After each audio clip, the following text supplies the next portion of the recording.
في ظل الحرب التاريخية بين البشر والشياطين على مدار التاريخ بيظهر بطل أسطوري اسمه ماثيوس اللي بيحارب الشياطين وبيخلص عليهم بكل سهولة، وبيهجم ماثيوس على تنين ضخم جدا وبيقدر يهزمه بكل سهولة. وبعدها بيقف يتكلم ماثيوس مع نفسه وبيحدد هدفه في الحياة إنه هيفضل طول عمره يحارب الوحوش علشان يطور من نفسه، والعلامات اللي في إيده بتكون هي أكتر حاجة بتخليه طول الوقت عايز يتطور ويبقى أقوى. لكن العلامة اللي في إيد ماثيوس مش هي العلامة الوحيدة اللي معاه، وبنعرف إن عنده 3 علامات. أولهم العلامة اللي في إيده ودي مسؤولة عن الإنتاج، والعلامة التانية اللي معاه مسؤولة بشكل أكبر عن القوة الداخلية اللي جواه، والعلامة التالتة مختصة في الهجمات السحرية السريعة. علشان كده ماثيوس لو عايز يبقى أقوى لازم يحارب أكتر علشان ياخد العلامة الرابعة المتخصصة في القتال السحري القريب، لكن العلامة دي الناس بتتولد بيها علشان كده مستحيل تقدر تغيرها، فبيقرر يغير العالم بتاعه وينتقل لعالم جديد علشان يقدر ياخد العلامة الرابعة. وفي العالم الجديد بيتولد ماثيوس وبنشوفه هو عنده 12 سنة ورايح في الطريق للعاصمة الملكية، وبيسافر ماثيوس مع أبوه بالعربية علشان يدخل الأكاديمية المركزية اللي هيتعلم فيها القتال. وبالرغم إن ماثيوس عمره 12 سنة إلا إن قوته بتكون أكبر من ناس كتيرة في سنه، علشان كده بيقدر يقدم في اختبارات الأكاديمية من سن صغير. وماثيوس بيقول لأبوه إنه متحمس يدخل الأكاديمية ويكتسب قوة أكبر، فبيطلب منه أبوه يبقى عنده صبر وما يتحمسش بزيادة حتى لو كان قوي. وبيتكلم ماثيوس مع أبوه عن العاصمة الملكية، وفجأة بتنور العلامة اللي في إيده، فبيقول لأبوه إن في وحش ضخم قريب منهم، لكن أبوه ما بيهتمش بكلامه وبيضحك عليه وبيقول له أكيد قصدك على الوحوش الأسطورية ودي مش بتظهر في المنطقة هنا. لكن فجأة بيظهر قدامهم وحش أسطوري ضخم جدا وبيقطع عليهم الطريق، وأبو ماثيوس بيترعب وبيفتكر إن الوحش هياكلهم، فبيهجم عليه ماثيوس وبيضربه بالسيف وبيخلص عليه بسهولة، وبيركب العربية تاني وبيقول لأبوه كمل طريقك ومفيش وحش هيقدر يهزمهم في الطريق. وده لأن ماثيوس عنده قوة بتخليه يضاعف حجم جسمه وبيقدر يهجم على الوحوش الضخمة وبيخلص عليها بسهولة. وبيوصل ماثيوس العاصمة الملكية وبيلاحظ إنها مختلفة جدا عن مدينته اللي اتربى فيها، وبيمشي وسط الشوارع يتفرج على المباني الجديدة، فبيسمع صوت بنت بتزعق في حد جوه بيت وبتطلب منه يصنع لها سيف جديد علشان سيف صاحبتها اتكسر. فبيدخل ماثيوس البيت وبيعرف انها ورشه حداده، وبيطلب الحداد من البنت تهدى وما تعليش صوتها وهيعمل لها اللي هي عايزاه. فبتعتذر له وبتقول له ان صاحبتها كانت بتحميها من وحش ضخم والسيف بتاعها اتكسر وهي بتحاربه، لكن الحداد بيقول لها مستحيل اقدر اعمل سيف سحر زي اللي كان مع صاحبتك، لكن يقدر يعمل لها سيف قوي من غير سحر. وبيلاحظ ماثيوس ان الحداد بيصنع سيوف قويه جدا لكن ولا واحد فيهم عنده قوه سحريه، وبتصرخ البنت وبتقول للحداد لازم تتصرف وتصنع لي سيف سحر جديد، خاصه ان صاحبتها هتدخل اختبار الاكاديميه تاني يوم. لكن الحداد بيصر على رايه وبيقول لها ممكن تروحي تشوفي مكان تاني يعمل لك سيف سحري. فبتتعصب البنت وبتقول له السيوف العاديه وزنها تقيل ومش هتقدر تتحكم فيها بسهوله. وفجاه بيسمعوا صوت ماثيوس وهو بيعرض عليهم يستخدم السحر بتاعه ويعمل لهم السيف السحري اللي هم عايزينه، فبيتريق عليه الحداد وبيقول له انا فاهم انك عايز تتباهى بنفسك قدامها لكن ما ينفعش تقول انك هتقدر تعمل حاجه انت مش قدها. فبيقول له ماثيوس ان العلامه الرابعه اللي معاه صحيح لسه قوتها ضعيفه لكن ممكن يستخدمها ويعمل لهم السحر اللي هم عايزينه. وقبل ما الحداد يتكلم البنت بتقطعه وبتديله حجر سحري وبتشتري منه سيف قوي، وبتقرر تعتمد على ماثيوس وتديله السيف يجرب السحر بتاعه عليه. وبتعرف البنت نفسها على ماثيوس وبتقول له ان اسمها ارما ليبوش وسابت البيت علشان مش راضيه تتجوز واحد ابوها غصبها عليه. وهو كمان بيعرف نفسه وبيقول لها اسمي ماثيوس هيلد لكن تقدري تناديني باسم ماثي. وبتوصل لوري صاحبه ارما وبتسالها عملت ايه عند الحداد، فبتعرفها ارما على ماثي وبتقول لها انه هيعمل سيف سحري. وبياخد ماثي السيف من الحداد وبيحط فيه حجر السحر وبيفعل تعويذه قاطع الصلب ومعاها تعويذه قوه التحمل وبيحوله لسيف سحري في ثانيه واحده. وبيدي السيف للوري وبيقول لها ممكن تجربيه دلوقتي. وبتقرب لوري السيف من الترابيزه فبتتقسم نصين من غير اي مجهود، وبيتفاجئوا كلهم من مستوى السحر اللي يخلي السيف بالقوه دي وازاي ماثي قدر يعملها بالسرعه دي. فبيقول لهم ماثي انه ما بذلش مجهود وده مجرد سحر عادي. وتاني يوم بيجي ميعاد الاختبار العملي اللي هيخلي الطلبه يقبلوا في الاكاديميه، والاختبار بيقيس قوه المبارزه والقدرات السحريه اللي عند الطلبه. وبتتفاجئ لوري ان ماثي مقدم معاهم في الاختبارات، وبتروح لهم ارما بعد ما خلصت اختبارات التكتيكات وبتقول لهم كان اختبار صعب جدا وعملت كل اللي تقدر عليه. وبتبدا لوري اختبار المبارزه مع المدرب وبيلاحظ ان عندها ثغرات في المبارزه فبيهجم عليها وبيقول لها قدراتك قويه لكن لازم تدار الثغرات. وقبل ما يهجم عليها للمره الثانيه بيبص على السيف بتاعه بيلاقيه مكسور، وبيتفاجئ بلوري موجهه السيف قدام راسه وبتقول له استسلم. فبيسال المدرب عن السيف اللي معاها فبتقول له ان ماثي هو اللي عمل لها السحر عليه. وبيجي دور ماثي وبيواجه اقوى واحد في المدربين وبيقول له انت ماثي اللي عملت السحر على سيف لوري وانا كبير المدربين وعايز اعرف المهارات اللي اكتسبتها من ابوك كاستور. وبيتفاجئ ماثي ان كبير المدربين عارف ابوه، فبيقول له كبير المدربين انه عارفه من زمان علشان كده هيخليه يجتاز كل الاختبارات. وبتبدا المبارزه وبيرفع كبير المدربين سيفه، فبيلاحظ ماثي ان وقفته فيها ثغرات كتيره وبيشك ان كبير المدربين مستهون بيه، لكن ماثي بيقول لنفسه ان ده مجرد اختبار علشان كده مش هيظهر غير جزء صغير من قوته الحقيقيه. وبيهجم ماثي على كبير المدربين فبيضربه كبير المدربين بالسيف وبيحمي ماثي نفسه بالسيف بتاعه. وبتبقى مفاجاه لكبير المدربين ان ماثي بيقدر يستلم ضربه بالقوه دي وهو جسمه صغير، وبتشتعل المبارزه بينهم وبيقدر ماثي يضرب سيف جيل كبير المدربين والفرسان وبيطيروا بعيد وبيخسر جيل، والناس كلها بتتفاجئ بقوه ماثي الطالب الجديد. وبيجي الدور على اختبار القدرات السحريه وبينده المدرب على لوري علشان تبدا، والاختبار ده مطلوب من كل طالب يرمي سهم ويصيب 5 اهداف وبتفعل لوري قوه النار اللي جواها جواها وبتطلع منها سهم بيضرب الهدف الاولي. فبيعرف ماثي ان لوري استخدمت نوع سحر اسمه الترنيم، وفي السحر ده بتقول التعويذه بلسانها فبتتفعل بايديها. لكن مشكله السحر ده هو انك لو تعرضت لهجوم فمستواها هيكون ضعيف، لانك ممكن ما تلحقش تقول التعويذه بلسانك. علشان كده التعويذه دي بتكون قديمه بالنسبه لماثي، وبيستغرب هم ازاي بيستخدموها لحد دلوقتي. وبتقدر لوري تسدد السهم ناحيه كل الاهداف، والكل بيهنيها وبيتمنوا يكون عندهم علامه المجد اللي معاها، والعلامه دي مفضله في المعارك السحريه. وبيجي دور ماثي فبيستأذن المدرب لو لازم يستخدم سهم النار، لكن المدرب بيقول له ده اسهل حاجه ممكن تستخدمها، لكن انت مش مجبر عليها وتقدر تستخدم اي طريقه تعجبك. فبيطلب من المدرب يرجع ورا شويه علشان ما يتعورش، وبيفعل سحر قوي جدا من غير ما يتكلم بلسانه، وبيضرب الاهداف كلها في تسديده واحده بيدمرها كلها، وبيعمل حفره كبيره في الارض من قوه الانفجار. وبيقبل ماثي ولوري وارما في الاكاديميه، وبيلبسوا كلهم لبس شيك علشان حفله الافتتاح، وبيقف الطلاب كلهم في طوابير منظمه علشان يسمعوا كلمه مدير الاكاديميه. وبيعرف المدير نفسه وبيقول ان هو اسمه ادوارد وبيكره الكلام الكتير، علشان كده مش هيقول لهم غير ان الاكاديميه الاولى غير الاكاديميه الثانيه، والاكاديميه الثانيه لو عايزين تروحوها لازم يكون عندهم مهارات كبيره مهما كان مستوى عائلاتكم المادي. وبيسيب المنصه وبينزل، لكن وهو نازل بينادي على ماثيوس من وسط الطلبه وبيقول له تعالى لي المكتب بعد ما تخلص. وبعد ما بتخلص الحفله بيروح ماثي لمكتب المدير، وبيكلم نفسه كتير علشان خايف يطرد في اول يوم ليه في المدرسه علشان دمر ساحه الاختبار، وبالرغم انه صلحها بسحر الاستعاده الا انه خايف المدير يفصله علشان عمل كده. وقبل ما يخبط على الباب بيلاقي المدير واقف وراه وبيقول له ادخل، وبيتفاجئ ماثي بالمدير والمدربين كلهم واقفين وهو واقف وسطيهم، وبيقول له انت قدرت تهزم كبير الفرسان واستخدمت سحر صامت في اختبار القدرات السحريه، وكونك ابن كاستور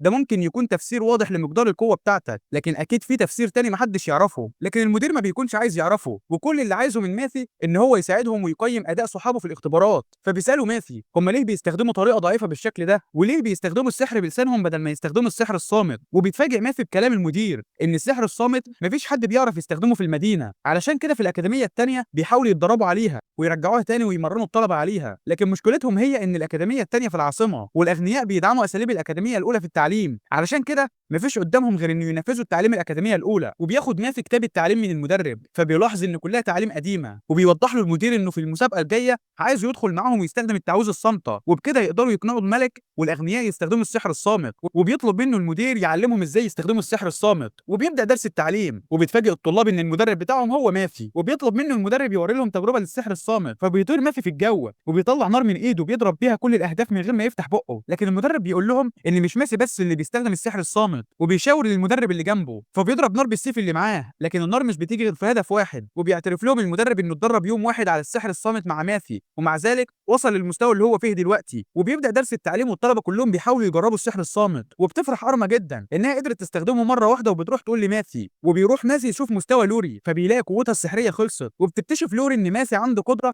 يقدر ينقل قوه سحريه لاي حد بمجرد ما يمسك ايده. وبعد شهر بيقدر ماثي يعلم الطلبه السحر الصامت. وبيجي يوم المسابقه والناس كلها بتتجمع في ساحه كبيره علشان يتفرجوا على منافسات الطلاب، وبتدعي لوري ما يكونش اختاروا حد من المختارين السحريين في المسابقه دي كمان. فبيسالها ماثي مين دول، وبيعرف انهم مجموعه من القاده الاقوياء في الاكاديميه الاولى. وفي كل مره الاكاديميه الثانيه بتقرب تكسب المسابقه بيهجم عليهم واحد من القاده دول وبيخليهم يخسروا. وبتنور العلامه في ايد ماثي فبيقول لها ان في واحد فيهم موجود فعلا وقوته اكبر من قوه ماثي ب10 مرات. فبتقول له لو قوته اكبر منك ب10 اضعاف يبقى كده عندهم قوه شيطان. وبيسالهم ماثي لو الشياطين اعداء في العالم بتاعهم، وبيفهم من كلامهم ان الشياطين اعداء للبشر وعندهم قوه كبيره لدرجه ان لو سحره الملك نفسهم اتجمعوا مع بعض كلهم مش هيقدروا يخلصوا على شيطان واحد فيهم. وبتبدا المسابقه وبيخرج ماثي علشان يواجه 3 من القاده المختارين فبيتريقوا عليه علشان داخل لوحده، وبيسالوه لو اصحابه اللي المفروض يجوا معاه هربوا وسابوه. وبيتكلم مدير الاكاديميه الثانيه مع المساعد بتاعه وبيقول له ان الاكاديميه الثانيه فقدت الامل في الفوز، علشان كده ما رضيوش يبعتوا حد قوي للمسابقه، ودي هتبقى المره ال65 على التوالي اللي المدرسه الاولى تكسب فيها. وفي وسط ما المختارين بيتريقوا على ماثي بيلاحظ انهم في الحقيقه شياطين لكن متنكرين ومخبيين صورتهم الحقيقيه في شكل بشر. وبتبدا المنافسه وبيهجم ليس وجيس على ماثي باكبر قوه عندهم، لكن ماثي ما بيتحركش من مكانه وبيضربهم هما الاثنين بضربه واحده. وبيعرف ماثي ان الشياطين هم السبب في ضعف مستوى البشر وهم اللي خلوا البشر يبطلوا يستخدموا السحر الصامت. فبيهجم على المختار الثالث وبيفضلوا يبارزوا بعض بقوه كبيره لحد ما ماثي بيستخدم تعويذه بتدمر تعويذه الشيطان وبيضربه بالسيف فبيرجعوا لصورته الحقيقيه في شكل شيطان بجناحات. والناس كلها بتتفاجئ ان ديفلز في الحقيقه كان شيطان، والاكاديميه التانيه بتستخدمه طول الوقت علشان يكسبوا الاكاديميه الاولى بالغش. وبيقف مدير الاكاديميه التانيه وسط الناس وبيطلب من الحرس يكلموا القصر الملكي يبلغوه باللي حصل، وقبل ما الشيطان يطير بجناحه ويحاول يهرب بيضربوا ماثي بالسيف وبيخلص عليه، لكن سيفه بيتكسر. ومدير الاكاديميه ما بيكونش مصدق انه قدر يخلص على الشيطان بالسهوله دي، فبيفتكر ماثي ذكرياته في العالم التاني لما كان اسمه الحكيم جايس، وكان بيقدر وقتها يهزم الشياطين كلهم بسهوله. وبعد ما ماثيوس انتقل للعالم الجديد علشان ياخد العلامه الرابعه واسمه في العالم الجديد بقى ماثيوس وعائلته اسمها هيلد، بدا بعدها يستكشف العالم الجديد واتفاجئ ان اقوى علامه في العالم الناس بتوصفها بانها اضعف علامه ومش مقدرين قيمتها، وفوق كده فتقنيات القاء التعويذ ضعيفه ومحدش عارف يستخدمها. وفي ساحه المنافسه بعد ما قدر ماثي يخلص على الشيطان اللي كان متنكر في صوره طالب في الاكاديميه الاولى، بيتجمع الناس حوالين الشيطان وبيخافوا يقربوا منه لا يكون مفخخ ويموتهم. وبيروح ماثي بعدها مع المدير علشان يقابلوا الملك، لكن قبل ما يدخلوا بيسال ماثي المدير عن سبب استغراب الناس انه قدر يخلص على شيطان واحد ضعيف، وبيتفاجئ بكلام المدير ان مفيش حد في تاريخ العالم ده قدر يخلص على اي شيطان ولا حتى قدر يقف قصاده. وبيدخلوا عند الملك وبيرحب بيهم وبيعرف ماثي نفسه وبيقول له انه لسه في سنه اولى في الاكاديميه الثانيه واسمي ماثيوس هيلد. وبيفرح الملك باللي ماثي عمله، وفي الظروف العاديه هينشر الخبر للناس كلها ويحتفل بيه ويديله ارض كتير من الاقطاع، لكن علشان ما يسببش ذعر وسط الناس ويخليهم يقلقوا من فكره ان الشياطين ممكن يستخبوا وسطيهم فمش هيقدر يعمل كده. علشان كده بيطلب منه ماثي طلب بديل، فبيتوقع الملك انه عايز سيف سحري وبيقول له هديلك سيف جابهولي حداد من يومين قال ان السحر اللي فيه عمل ولد صغير وما شافش سحر بالقوه دي قبل كده. فبيفتكر ماثي ان الحداد طلب منه يعمل له سيف تاني بعد ما عمل سيف للوري وهو ده اللي الملك بيتكلم عنه، لكن الملك بيلاحظ ان الهديه مش عاجباه فبيساله لو في حاجه معينه في دماغه عايزها، وبيتشجع ماثي وبيطلب من الملك حق استخدام ماده الدماس في المملكه، والماده دي قيمتها اعلى من الذهب. وفي العالم اللي كان عايش فيه ياما ممالك دخلت حروب علشان الدماس، لكن بما ان السحر في العالم ده ضعيف فاكيد ما يعرفوش حاجه عن قيمه الدماس، وبيوافق الملك وبيديله حق استخدام الدماس في المملكه زي ما هو عايز. وبعد ما الملك بيحقق امنيه ماثي بياخد رايه في حاجه مهمه وبيقول له ان الاربع طلاب المختارين السحريين اختفوا فجاه بما فيهم إرهارد اخر قائد لنقابه السحره، وبنعرف ان المختارين السحريين ظهروا اول مره من 600 سنه، وده معناه ان من 600 سنه الشياطين كانوا بيتسللوا للمملكه. وفي عالم ماثي القديم الشياطين كانوا على وشك الانقراض، لكن بعد ما ماثي مات اكيد جزء من الشياطين اتسللوا لعالم البشر ونشروا معلومات سحريه غلط علشان يضعفوا سحر البشر ويسيطروا عليهم. وبيسالوا الملك وبيقول له بما انك قدرت تقضي على الشيطان فهل خطر الشياطين هيقل الفتره الجايه؟ لكن ماثي بيفاجئه ان الخطر هيزيد اكتر الفتره اللي جايه، وبما ان الاربعه السحره المختارين هربوا ده معناه انهم كانوا شياطين وما بقاش فيه فايده من التنكر وهيظهروا بعد كده بهيئتهم الحقيقيه. علشان كده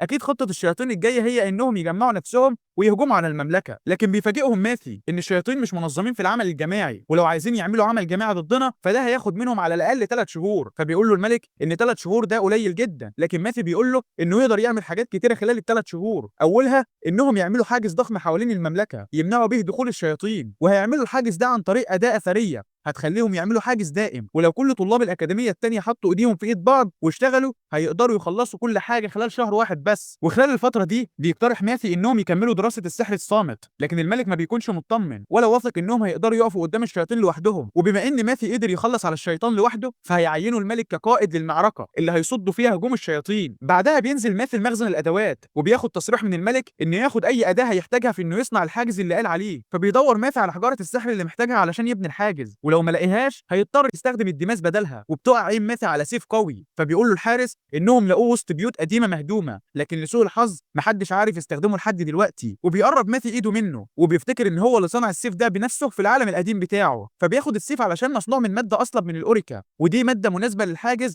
علشان يكون قوي، وبياخد سلسله هو كمان اللي كان صانعها ودي بتقدر تضخم نقاط الخبره. وتاني يوم بيرجع ماثي الاكاديميه وبيتبسط باداء زمايله اللي مستواهم ارتفع في السحر الصامت، وبيقابل لوري وارما فبيقولوا له انهم سمعوا انه عايز يبني حاجز حوالين المدينه، فبيقول لهم انه هيدور على ماده الدماس علشان يجمع الكميه اللي محتاجها منها ويقدر يبني بيها الحاجز، وبيعرض عليهم يروحوا معاه في الرحله دي، لكن ارما بتقول له انها مش هتقدر تروح معاه علشان ما بتحاربش كويس بالسيف زي ما بتحارب بالسهام، والسهام ضعيفه بالقتال المباشر، لكن ماثي بيعلمها تعويذه جديده بتضاعف قوه السهام وبتخليها سريعه وتقدر تدخل بيها مواجهه مباشره. وبيبداوا هم الثلاثه طريقهم في البحث عن الدماس، وبتتفاجئ لوري ان في دماس موجود تحت الاكاديميه، فبيقول لها ماثي ان الوحوش موجودين تحت الاكاديميه لكن اكيد مستواهم ضعيف ولو خلصوا عليهم هياخدوا الدماس اللي معاهم. وبيجيب لهم ماثي لعبه علشان يعلم ارما تصوب السهم ناحيتها، وبيطلب منها تحس بعلاقتها مع السهم كانه جزء منها، فبتقدر ارما تصوب السهم ناحيه ناحيه اهداف متحركه، وبيخليها تتدرب على التكنيك ده لحد ما بتقدر تخلص على وحشين بسهم واحد. وبتوافق ارما على التحدي، وبتاخد طريق في الانفاق علشان تدور على الوحوش بنفسها. فبينادي عليها ماثيو وبيقول لها الاحجار اللي هتلاقيها بعد ما تخلصي على الوحوش لازم تجمعيها. وبياخد ماثيو الطريق التاني مع لوري علشان يعلمها فنون القتال بالسيف. وفي وسط الطريق بيعمل تعويذه بسيطه بيدمر بيها الحيطه، وبيمسك طوبه من اللي وقعت وبيقول لها ده معدن ديماس خام ولازم نسيحه علشان نخرج منه الديماس ونصنع منه اسلحه. وبتفتكر لوري ان الديماس مستحيل يتدمر، لكن ماثيو بيفاجئها انه ممكن يستخدمه في حاجات كتيره، علشان كده لازم ياخدوا اغلب الكميه يسيحوها ويعملوا منها اسلحه. وعلشان يعملوا كده هيستخدموا قوه سحريه خام علشان يدوبوا المعدن، وتعويذه ميه علشان يرجعوه في شكله البلوري، وبعدها تعويذه التحطيم علشان يحولوا البلورات لمسحوق، وبعدها تعويذه مغناطيس علشان يجمعوا اجزاء الديماس الصالح للاستخدام.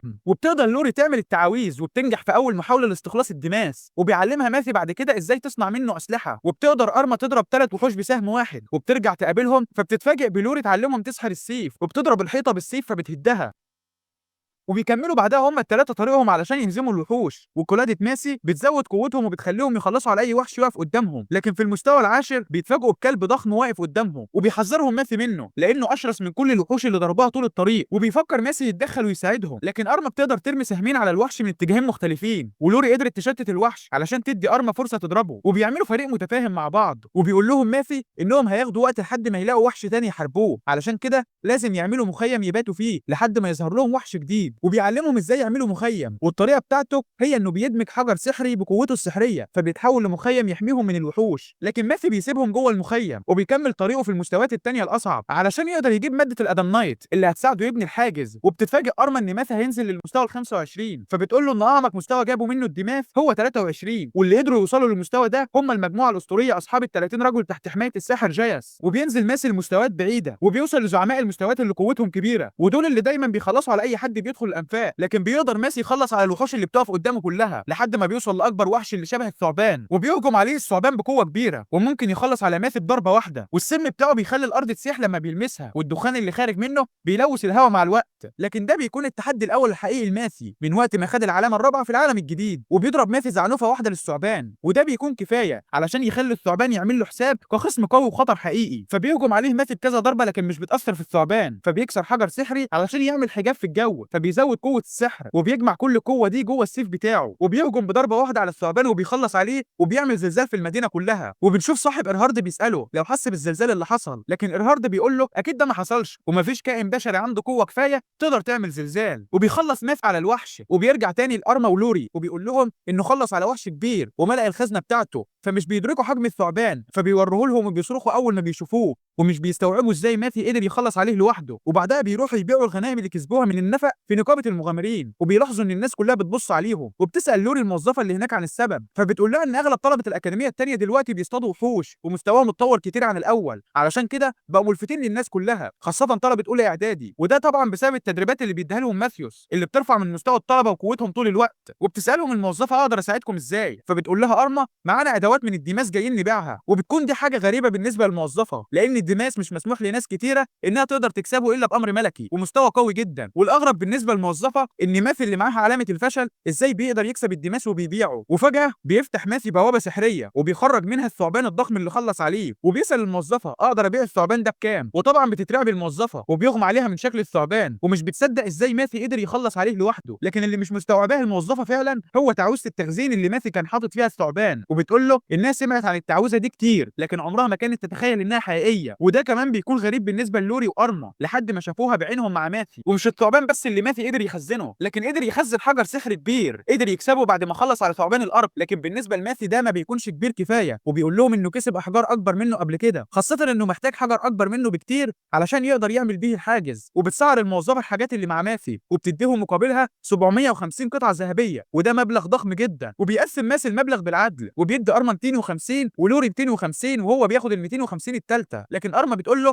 انت قدرت تجمع الغنائم دي بمجهودك الفردي علشان كده لازم تاخد الدهب كله لوحدك. ودي بتكون مفاجاه بالنسبه لماثي لانه عمره ما اشتغل مع فريق قبل كده وطول عمره شغال لوحده. وفجاه بيقف ماثي وبيقول لهم لازم نرجع الاكاديميه دلوقتي حالا، وبيسالوه عن السبب فبيقول لهم ان في هاله سحريه ماشيه ناحيه الاكاديميه الثانيه، وده معناه ان في شياطين هيهجموا عليها دلوقتي حالا. وبنشوف الشيطان اشرل وصاحبه وهم متجهين ناحيه الاكاديميه علشان ينتقموا للشيطان ديفلز اللي ماثي خلص عليه. لكن بيدخلوا الاكاديميه وهم مستهونين بالبشر وبيتعاملوا باستهتار كانهم هيخلصوا على ماثي بسهوله ويمشوا. وبيوزع ماثي المهمات، فبيقول للوري وارما ان فيهم شيطان اقوى من ديفلز وشيطان تاني ضعيف، وهو هياخد الشيطان القوي وهيسيب لهم الضعيف يلعبوا بيه. فبيتراقبوا هما الاثنين وبيسالوه ازاي هنقدر نواجه شيطان، لكن ماثي بيطمنهم ان مستواهم الحالي يقدروا يواجهوا بيه الشياطين عادي. وبيستعد الشياطين علشان يعملوا تعويذه من الجو قبل ما يهجموا، لكن فجاه بيهجم عليهم ماثي بضربه استباقيه، لكن اشرل بيقدر يصدها. وبالرغم انهم شياطين مش اقوياء الا انهم ما زالوا شياطين وعندهم قوه اعلى من البشر، علشان كده بيحتاج ماثي دعم زياده. وبيضربوا اشرل بقوه النار، وبما ان سحر ماثي قليل فبيستخدم ضرباتهم علشان يامن بيها نفسه، وبيعكس الضربه تاني ناحيه اشرل. لكن ما زال ماثي محتاج استراتيجيه اقوى علشان يقدر يحاربهم، فبيمثل انه بيهرب علشان الشياطين تجري وراه ويقربوا من ارما. فبتضرب ارما الشيطان ديشرل بسهم سحري، فبيضعف قوته ويبطئ حركته. فبيأمروا اشرل يتعامل مع البنات ويسيب له ماثي، وبكده تبقى نجحت مهمه ماثي الاولى وقدر يفرقهم عن بعض. وبيعمل الشيطان تعويذه ضخمه جدا صعب ان ماثي يعرف يعكسها، لكن بيقدر يستغل نقطه ضعفها وبيرمي عليها تعويذه بتكسرها. وبيهجم على اشرل وبيديله ضربه مباشره بالسيف، لكن مش بتقضي عليه. فبيحاول اشرل يضربه بالسيف كذا مره لكن مش بيقدر يلمسه. وبيتفاجئ اشرل قد ايه ماثي قوي في المبارزه بالسيف وبيضربه في ظهره. فبيطلع اشرل لمستوى عالي في الهواء وبينزل بسرعه على ماثي، لكن بيقدر ماثي يضربه وهو نازل. وبيتجنن اشرل وبيقول له انت اكيد وحش مش انسان، لكن ماثي بيهجم عليه. وقبل ما يقرب منه بيتفاجئ ان الشيطان كان بيعمل تعويذه القاء مخفيه وهما بيحاربوا بعض بالسيف وما بيقدرش يخلص عليه. وبيكملوا هما الاثنين مبارزه شرسه بالسيوف لحد ما اشرل بيعرف انه مش هيقدر يهزمه، لكن كبرياءه مش بيسمح له يعترف بالهزيمه. فبيقول له ماثي هسيبك تهرب المره دي والمره الجايه مش هرحمك.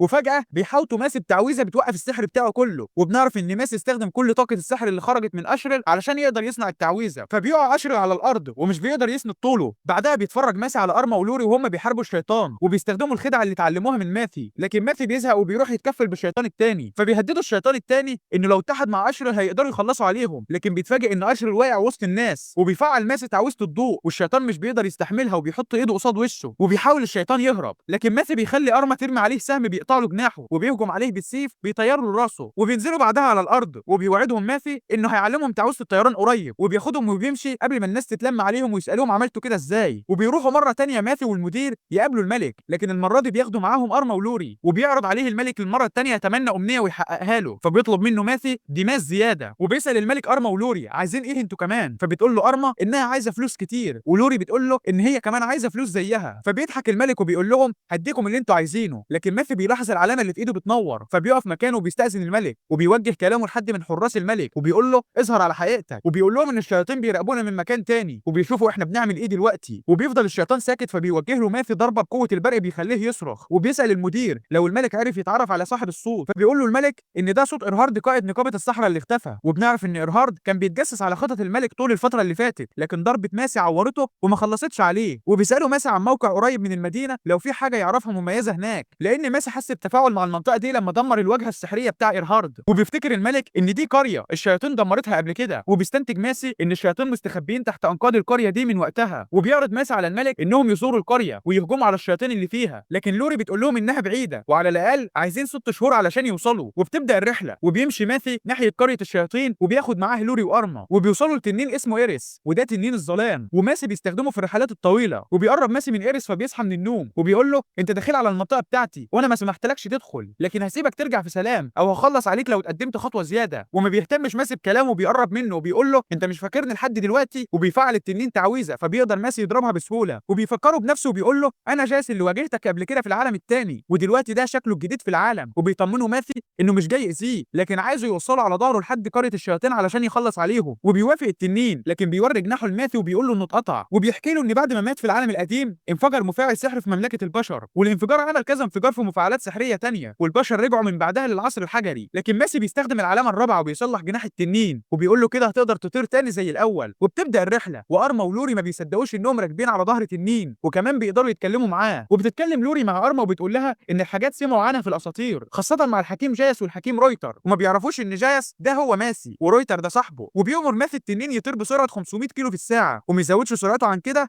علشان جناحه ما يتقطعش تاني. وبيوصل ماثي لقريه الشياطين وبيتفاجئ الشيطان اللي واقف حراسه على برج المراقبه بماثي طاير عليه وبيقسمه نصين، وبيحس ماثي بنفس الاشاره السحريه اللي جايه من القريه وحس بيها لما كان في القصر. وبيعرف ماثي ان القريه جواها 2 شياطين، واحد فيهم هو إيرهارد قائد نقابه السحرة اللي هرب وده مقدور عليه، والتاني شيطان اقوى من ارشر. لكن المره دي ماثي استرجع كل قوته وهيقدر يحاربه. وفجاه بيسمع ماثي صوت صريخ ارما ولوري، وبيتفاجئ بإيريس نازل قريب منه، وبعد ما بينزل بيعتذر له انه بقاله كتير مش بيطير فنسى ازاي بيعمل هبوط. وبيطمن ماثي على ارما ولوري فبيلاقيهم دايخين ومش قادرين يسندوا طولهم، لكن مش بيتصابوا ولا بيحصل لهم حاجه. بعدها بيقول لهم ماثي على الخطه وبيفعل تعويذه التخاطر اللي بتخليهم يتكلموا مع بعض من غير ما يطلعوا صوت، ودي هتساعدهم في القتال ومش هتخلي العدو يعرف الخطط بتاعتهم. وبيديهم ماثي تعويذه الالقاء وبيطلب من لوري تحافظ عليها. وفي اوضه جوه القصر بيتفاجئوا انها فاضيه وما فيهاش حد، لكن ماثي بيعرفهم ان الشياطين مفعلين تعويذه الاخفاء علشان ما حدش يشوفهم. فبتستخدم لوري التعويذه اللي خدتها من ماثي وبتقدر تشوف الشيطان في ركن الاوضه وهو مختفي، لكن الشيطان التاني ما بتشوفهوش. وبيعمل ماثي تعويذه بتوقف تعويذه الاخفاء بتاعته، واول ما الشيطان بيظهر بتوجه ارما السهم بتاعها ناحيته، وبيلاحظوا ان الشيطان ما بيتحركش فبيشكوا انه تقريبا ما يعرفش انهم شايفينه، وبتضربه لوري بالسهم فبيتفاداه في الاول والسهم بيلف من وراه وبيدخل في نص دماغه. لكن بالرغم ان الشيطان كان بيستخدم تعويذه اخفاء قويه الا ان ماسك قوته قدرت تظهرها، والشيطان ما كانش مصدق ان ده حصل. وبيضحك الشيطان وبيقول له انت اكيد مش ماثل حقيقي، لان ماثل حقيقي موجود في القلعه ومستحيل يقدر يجي القريه خلال يوم واحد. وبيهجم عليه فبيستلقاه ماثي بالسيف وبيأمر ارما تضربه بالسهام، وبتفعل لوري السحر في السهام وبتديها لارما تضربها، والشيطان بيضحك عليهم علشان السهام ما بتاثرش فيه، وبيحاول يضرب ماثي وما بيعرفش يلمسه من كتر سرعته، وماثي ما بيحاولش يرد له الضربات. وفجاه بيحس الشيطان ان جسمه مهدود ومش قادر يتحرك بسبب السحر اللي في الاسهم، وبيكابر الشيطان علشان ما يخسرش في المعركه وما زال متصور ان ده مش ماثل حقيقي، فبيستخدم تعويذه اسمها سوء الطالع وبيضاعف حجمه وبيتحول شيطان ضخم جدا، ودي بتكون محاولته الاخيره اللي بيحط فيها كل طاقته السحريه قبل ما يموت. وبيخافوا كلهم وبيطلب من ماثي يهربوا، وبيحاول الشيطان يمسكهم بيلاقيهم اختفوا من ايديه، فبيضحك عليه ماثي وبيقول له انت صدقت اننا خايفين منهم وهنهرب؟ دي مجرد تعويذه تنكر انت بتستخدمها وبتحاول توهمنا بحجمك الضخم، لكن في الحقيقه انت بنفس قوتك الضعيفه. وبتضربه ارما بسهم في نص دماغه بتخلص عليه، وبكده تكون مهمه ارما ولوري خلصت بعد ما قضوا على ايرهارد، ولازم يخرجوا يستنوا مع ايريس لحد ما ماثي يخلص على الشيطان التاني ويرجع لهم. وبيخرج ماثي بره القصر وبيفجر اول حجر سحري اللي بيجمع القوه السحريه في المحيط، بعدها بيفجر تاني حجر سحري وده اللي بيجمع عدد كبير من الوحوش، وفي الاخر بيفجر تالت حجر سحري علشان يجبر اي شيطان موجود في الهواء يظهر بشكله الحقيقي. وبيظهر الشيطان في شكله الحقيقي وما بيكونش متوقع ان ماثي هيعرف يظهره بشكله الحقيقي. وبنعرف ان ايرهارد كان بيسمي ماثي بالوحش من اللي سمعوا عنه، لكن ماثي بيقول له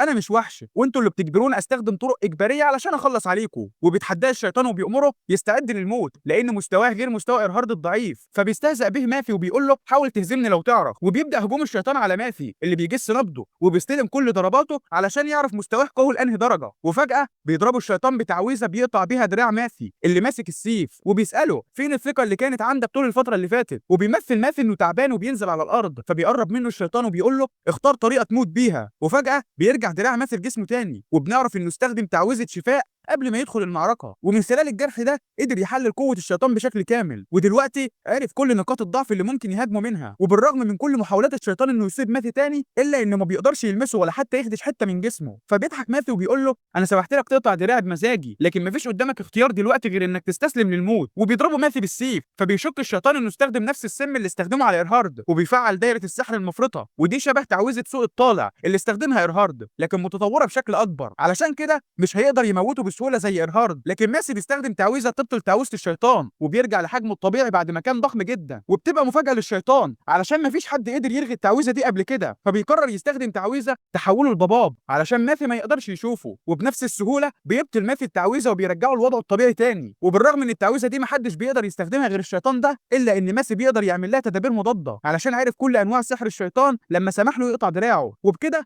الشيطان بيبقى كتاب مفتوح بالنسبه لماثي، وبيبدا مفعول التعويذه اللي ماثي ضربه بيها والشيطان كان فاكرها سم، وبتقدر التعويذه دي تقلل قوته وتتحكم في السحر بتاعه، والتعويذه بتخلي السحر بتاعه يزيد ويتضخم لحد ما بينفجر ويخلص عليه. وبيفجر ماثي حجر السحر الرابع اللي بيزود قوه السحر في المحيط، وبتبقى دي الضربه القاضيه اللي بتقضي على حياه الشيطان وبتخليه ينفجر وبيعمل حفره كبيره في الارض، وفي نص الحفره بيظهر عمود وريد التنين وده بيبقى جواه دوائر سحريه قويه بتمشي في الارض، وماثي يستخدم العمود ده عن طريق انه يغرسه في الارض وياخد من قوه السحر اللي هتطلع من جواه. وبيعرف ماثي من التعويذه اللي على العمود موجود ان الشياطين كانوا بيستعدوا علشان يجمعوا اكتر من 5000 وحش من وحوش المستوى العاشر يهجموا بيهم على المدينه، لكن بعد ما ماثي فجر الشيطان موقع انتاج الوحوش بقى بعيد عن العاصمه ب 10 كيلو، وبالرغم ان دي ما زالت مسافه قريبه الا ان ماثي هيقدر يستخدم قوه طلاب الاكاديميه الثانيه في الحرب ضدهم. وبعد ما بيرجعوا للقريه بيفكر ماثي انه يحول ايريس لهيئه بشريه منها يستغل قوتها ومنها تبقى وسيله نقل معاه طول الوقت. وبيروح ماثي يبلغ المدير باللي حصل وبيعرض عليه يقبل ايريس معاهم في الاكاديميه، لكن المدير بيقول له هعملها زي باقي الطلاب ولازم تدخل اختبار القبول وتجيب 47 من 50، ودي درجه عاليه جدا، لكن ماثي بيثق فيها وعارف انها تقدر تجيبها. وبيدور جوه عقل ماثي هيئه ايريس البشريه لانها اول مره تجربها، علشان كده بيخاف ترجع لهيئه التنين وتدمر الاكاديميه كلها من غير ما تحس. وبتساله لوري ليه ما قلتش للمدير على عمود وريد التنين والوحوش اللي هتهجم على المدينه، فبيقول لها هستنى ايريس تخلص امتحانات الاول علشان ما يعملش ذعر في المدينه على الفاضي. وتاني يوم بتدخل ايريس امتحان الكتابه وبتتصرف بشكل غريب باعتبارها تنين ولسه ما اتعودتش على حياتها كانسان. بعدها بيجي امتحان المهارات العمليه وبيختبرها قائد الفرسان اللي ماثي هزمه في اول يوم، وبيوجه الكلام لماثي وبيقول له طالما انت موصي عليها يبقى لازم تكون قويه وتورينا مهاراتها، لكن بيهجم عليها جيل وبيطير السيف من ايديها فبتديله ظهرها وبتروح تجيب السيف، ودي بتكون غلطه ما ينفعش حد يعملها في المعركه، فبيهاجمها علشان يهزمها، لكن ايريس بتقول له استنى جيب السيف وبتمسك السيف بتاعه بايديها من غير ما يحصل لها حاجه عادي. وبتبقى مفاجاه لجيل انها بتمسك السيف كده عادي ومش بتتعور، وبترفعه وهو ماسك السيف بسهوله، وبتسال ماسي لو لازم تستخدم السيف علشان تهزمه والا ممكن تضربه عادي من غير السيف، وبترميه ايريس فبيطير في الجو وبيخبط في البرج والسيف بتاعها بيتني، وبيتفاجئ المدير من قوتها ومش بيصدق انها بنت عاديه. وبيجي دور امتحان الرمايه، لكن ايريس بتحس ان الاهداف صغيره وبتفعل السحر بتاعها فبيترد على ماثي والمدير ولوري وارما، لكن بيلحقهم ماثي وبيفعل تعويذه حمايه قبل ما السحر ينفجر فيهم ويموتهم، فبتجرب حظها مره تانية لكن المره دي بتعمل انفجار اضخم في الجو، فبتقرر تستعمل تعويذه ماثي وبترمي التعويذه بتفجر المكان كله، وبترجع للمدير بتقول له قدرت اصيب كل الاهداف لكن المكان اتفجر مني بالغلط. وبيكون ده اخر اختبار نجاح لايريس، وكده بتبقى قبلت في الاكاديميه وبقت طالبه معاهم. وبعد كام يوم بينزل ماثي مع المدير يطمنوا على الشغل وبيشوف الطلبه قدروا يصنعوا كميه دماس قد ايه علشان يعملوا الحاجز، وبيعرف ماثي من المدير ان الطلبه اللي معاهم علامه المجد وبيقدروا يصنعوا دماس من الطوب عددهم قليل علشان كده الانتاج قليل. كمان معظم اللي معاهم علامه المجد موجودين في الاكاديميه الاولى، والتفاهم بين الاكاديميه الاولى والثانيه دايما صعب وعمرهم ما اتفقوا على حاجه ابدا، ولو طلبوا مساعدتهم الموضوع هيبقى صعب وبنسبه كبيره مش هيوافقوا، لكن لما ان الظروف الحاليه حرجه وما ينفعش فيها المنافسه والعداوات فهيطلب المدير من الملك يتدخل ويقنع الاكاديميه الاولى انهم يساعدوا الاكاديميه الثانيه، وبيامر الملك مدير الاكاديميه الاولى يروح يقابل مدير الاكاديميه الثانيه ويتفاهموا مع بعض، فبتجنن مدير الاكاديميه الاولى علشان المفروض هو اللي يفضل في مكانه ومدير الاكاديميه الثانيه اللي يروح له مش العكس، لكن مدير الاكاديميه الثانيه بيقول له ان دي اوامر الملك والموضوع اللي احنا فيه ما يسمحش بالعداوه لاننا عايزين نصنع حاجز علشان نصد خطر الشياطين، وعلشان كده بيطلب منه مدير الاكاديميه الثانيه انه يبعت له الطلبه اللي معاهم علامه المجد علشان يساعدوهم، لكن الكبر بيخلي مدير الاكاديميه الاولى يرفض لانه مستحيل يحط ايده في ايد اكاديميه ضعيفه، فبيقول له مدير الاكاديميه الثانيه انه يقدر يكسبه في اخر منافسه، فبيرد عليه وبيقول له ده علشان الشياطين اتدخلت في المنافسه، وبيتحرج مدير الاكاديميه الاولى لما بيقول لمدير الاكاديميه الثانيه ان الشياطين اتدخلت من ناحيتكم، فبيعرض عليه ماثي انهم يعيدوا المنافسه تاني والمره دي هتبقى بين البني ادمين وبعض واللي يخسر ينفذ طلب الكسبان، وطبعا بيوافق مدير الاكاديميه الاولى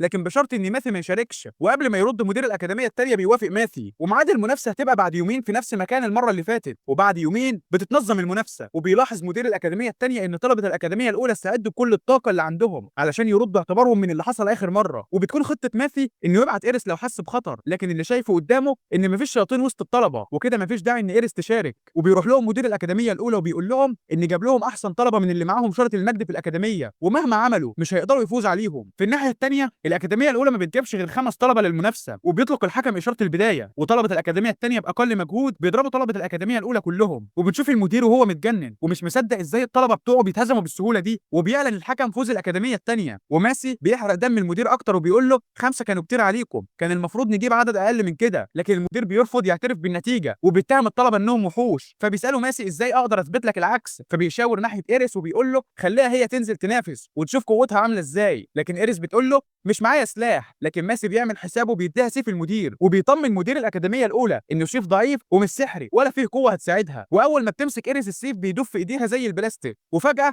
بيصرخ مدير الاكاديميه الثانيه وبيقول له الملك امرنا نعلم الطلبه السحر الصامت وانت لسه بتعلمهم السحر بلسانهم، فبيرد عليه المدير وبيقول له دي عاداتنا وتقاليدنا ومش هغيرها حتى لو الملك اللي امرنا بكده، وبيتفاجئ بالملك وهو واقف فوقيه وسامع كل حاجه فبينده عليه، وقبل ما يبرر كلامه بيأمر الملك حراسه يقبضوا عليه، وبيدي الملك اوامره لطلبه الاكاديميه الاولى وبيقول لهم من هنا ورايح هتشتغلوا مع طلبه الاكاديميه التانيه وهتتعلموا السحر الصامت. وبعد المسابقه بيروح ماثيو ومعاه لوري وارما وإيريس علشان يجيبوا حجر سحري من النفق بطول 60 سم. وطلبه الاكاديميه الاولى بيشتغلوا وبيصنعوا الدماس. وبنعرف ان إيريس تنين علشان كده معاها حجر سحري طوله 80 سم، لكن بيطمنهم انه مش هيخلص على إيريس وياخد الحجر، وهيستدعي وحوش ويخلص عليهم. وفي المستوى ال 17 بتبقى دي اول مره الارما ولوري يوصلوا للمستوى بالقوه دي، وبتفاجئهم إيريس ان ماسي وصل للمستوى 654 في العالم القديم. وبيطلب ماسي من لوري تصنع دايره سحريه، وبعدها بيطلب من إيريس تستدعي وحش من الدايره لكن بهدوء. وبما ان إيريس ما بتعرفش تتحكم في قوتها فاستدعت وحش اضخم من حجم المكان، فجريوا يهربوا قبل ما يتهدى عليهم. وهم بيجروا ماسي بيقول لإيريس قلت لك استدعي الوحش ببطء، فبتقول له انت زمان جيت تستدعي وحش ببطء هديك 3 جبال فمش هتيجي عليا. وبيحضر الوحش وبيشوفوا تنين احمر ضخم ماشي عليهم، فبتهجم عليه إيريس لكن التنين بضربه واحده بيطيرها. وبتيجي فكره لماسي انه يلهيه ويخلي إيريس تغيظه وتستهون بيه، وبتقول له انت سحليه مش تنين، ودي اكتر حاجه ممكن تعصب اي تنين لو سمعها. وبيفضل التنين يجري ورا إيريس علشان يمسكها، ولوري بتفعل السحر في الاسهم وارما بتضربه بسهام كتير، وماسي بيفعل دوائر سحر كتيره في المكان علشان يزود تاثير السهام على التنين. لكن التنانين جلدها ناشف ومش بيدخل فيه السهام الصغيره والسموم مش بتاثر فيهم، علشان كده بيفكر ماسي انه يرجع إيريس لهيئه تنين وتحاربه، لكن ده كمان هياخد وقت. فبيقرر يخلي إيريس تستفزه اكتر وتلهيها علشان يضربها باقوى قوه عنده، وياخد هو القوه دي ويضربه بقوه عسكريه تفجره. وده بالظبط اللي بيحصل، وبينفجر التنين وبياخدوا الحجر السحري اللي كانوا عايزينه. وبيعرض ماسي على إيريس تنضم لفريقهم بشكل رسمي، فبتوافق وبتنضم لهم. وتاني يوم بيكسر ماسي ارض التمرين علشان إيريس تتعود على هيئتها البشريه وتقدر تتحرك برجلها بسرعه. وبيبدا التمرين بين ارما وإيريس، ومطلوب من إيريس تحاول تهرب وارما تحاول تصيبها بالسيف. والناحيه الثانيه لوري بتاخد مهمه تصنيع السلاح، وبيديها ماسي مهمه صنع السيف شخص ليه، وبيعمل لها ماسي طريقه صنع السيف من 8 تعويذات علشان تديله قوه فريده من نوعها. وبعد ما بتخلص سيف ماسي بتبدا تصنع سيف تاني ليها، وبيجي وقت تجريب السلاح وبتبدا لوري بالسيف بتاعها وبتقطع بيه الصخره، وبعدها ارما بالسهم بتفجر الحيطه، وبعدهم إيريس بالرمح بتدمر نص المكان. وبيتكلم ماسي مع نفسه وبيقول ان بعد ما رجع السحر الصامت تاني للمملكه وهيعمل لهم حاجز يحميهم من الشياطين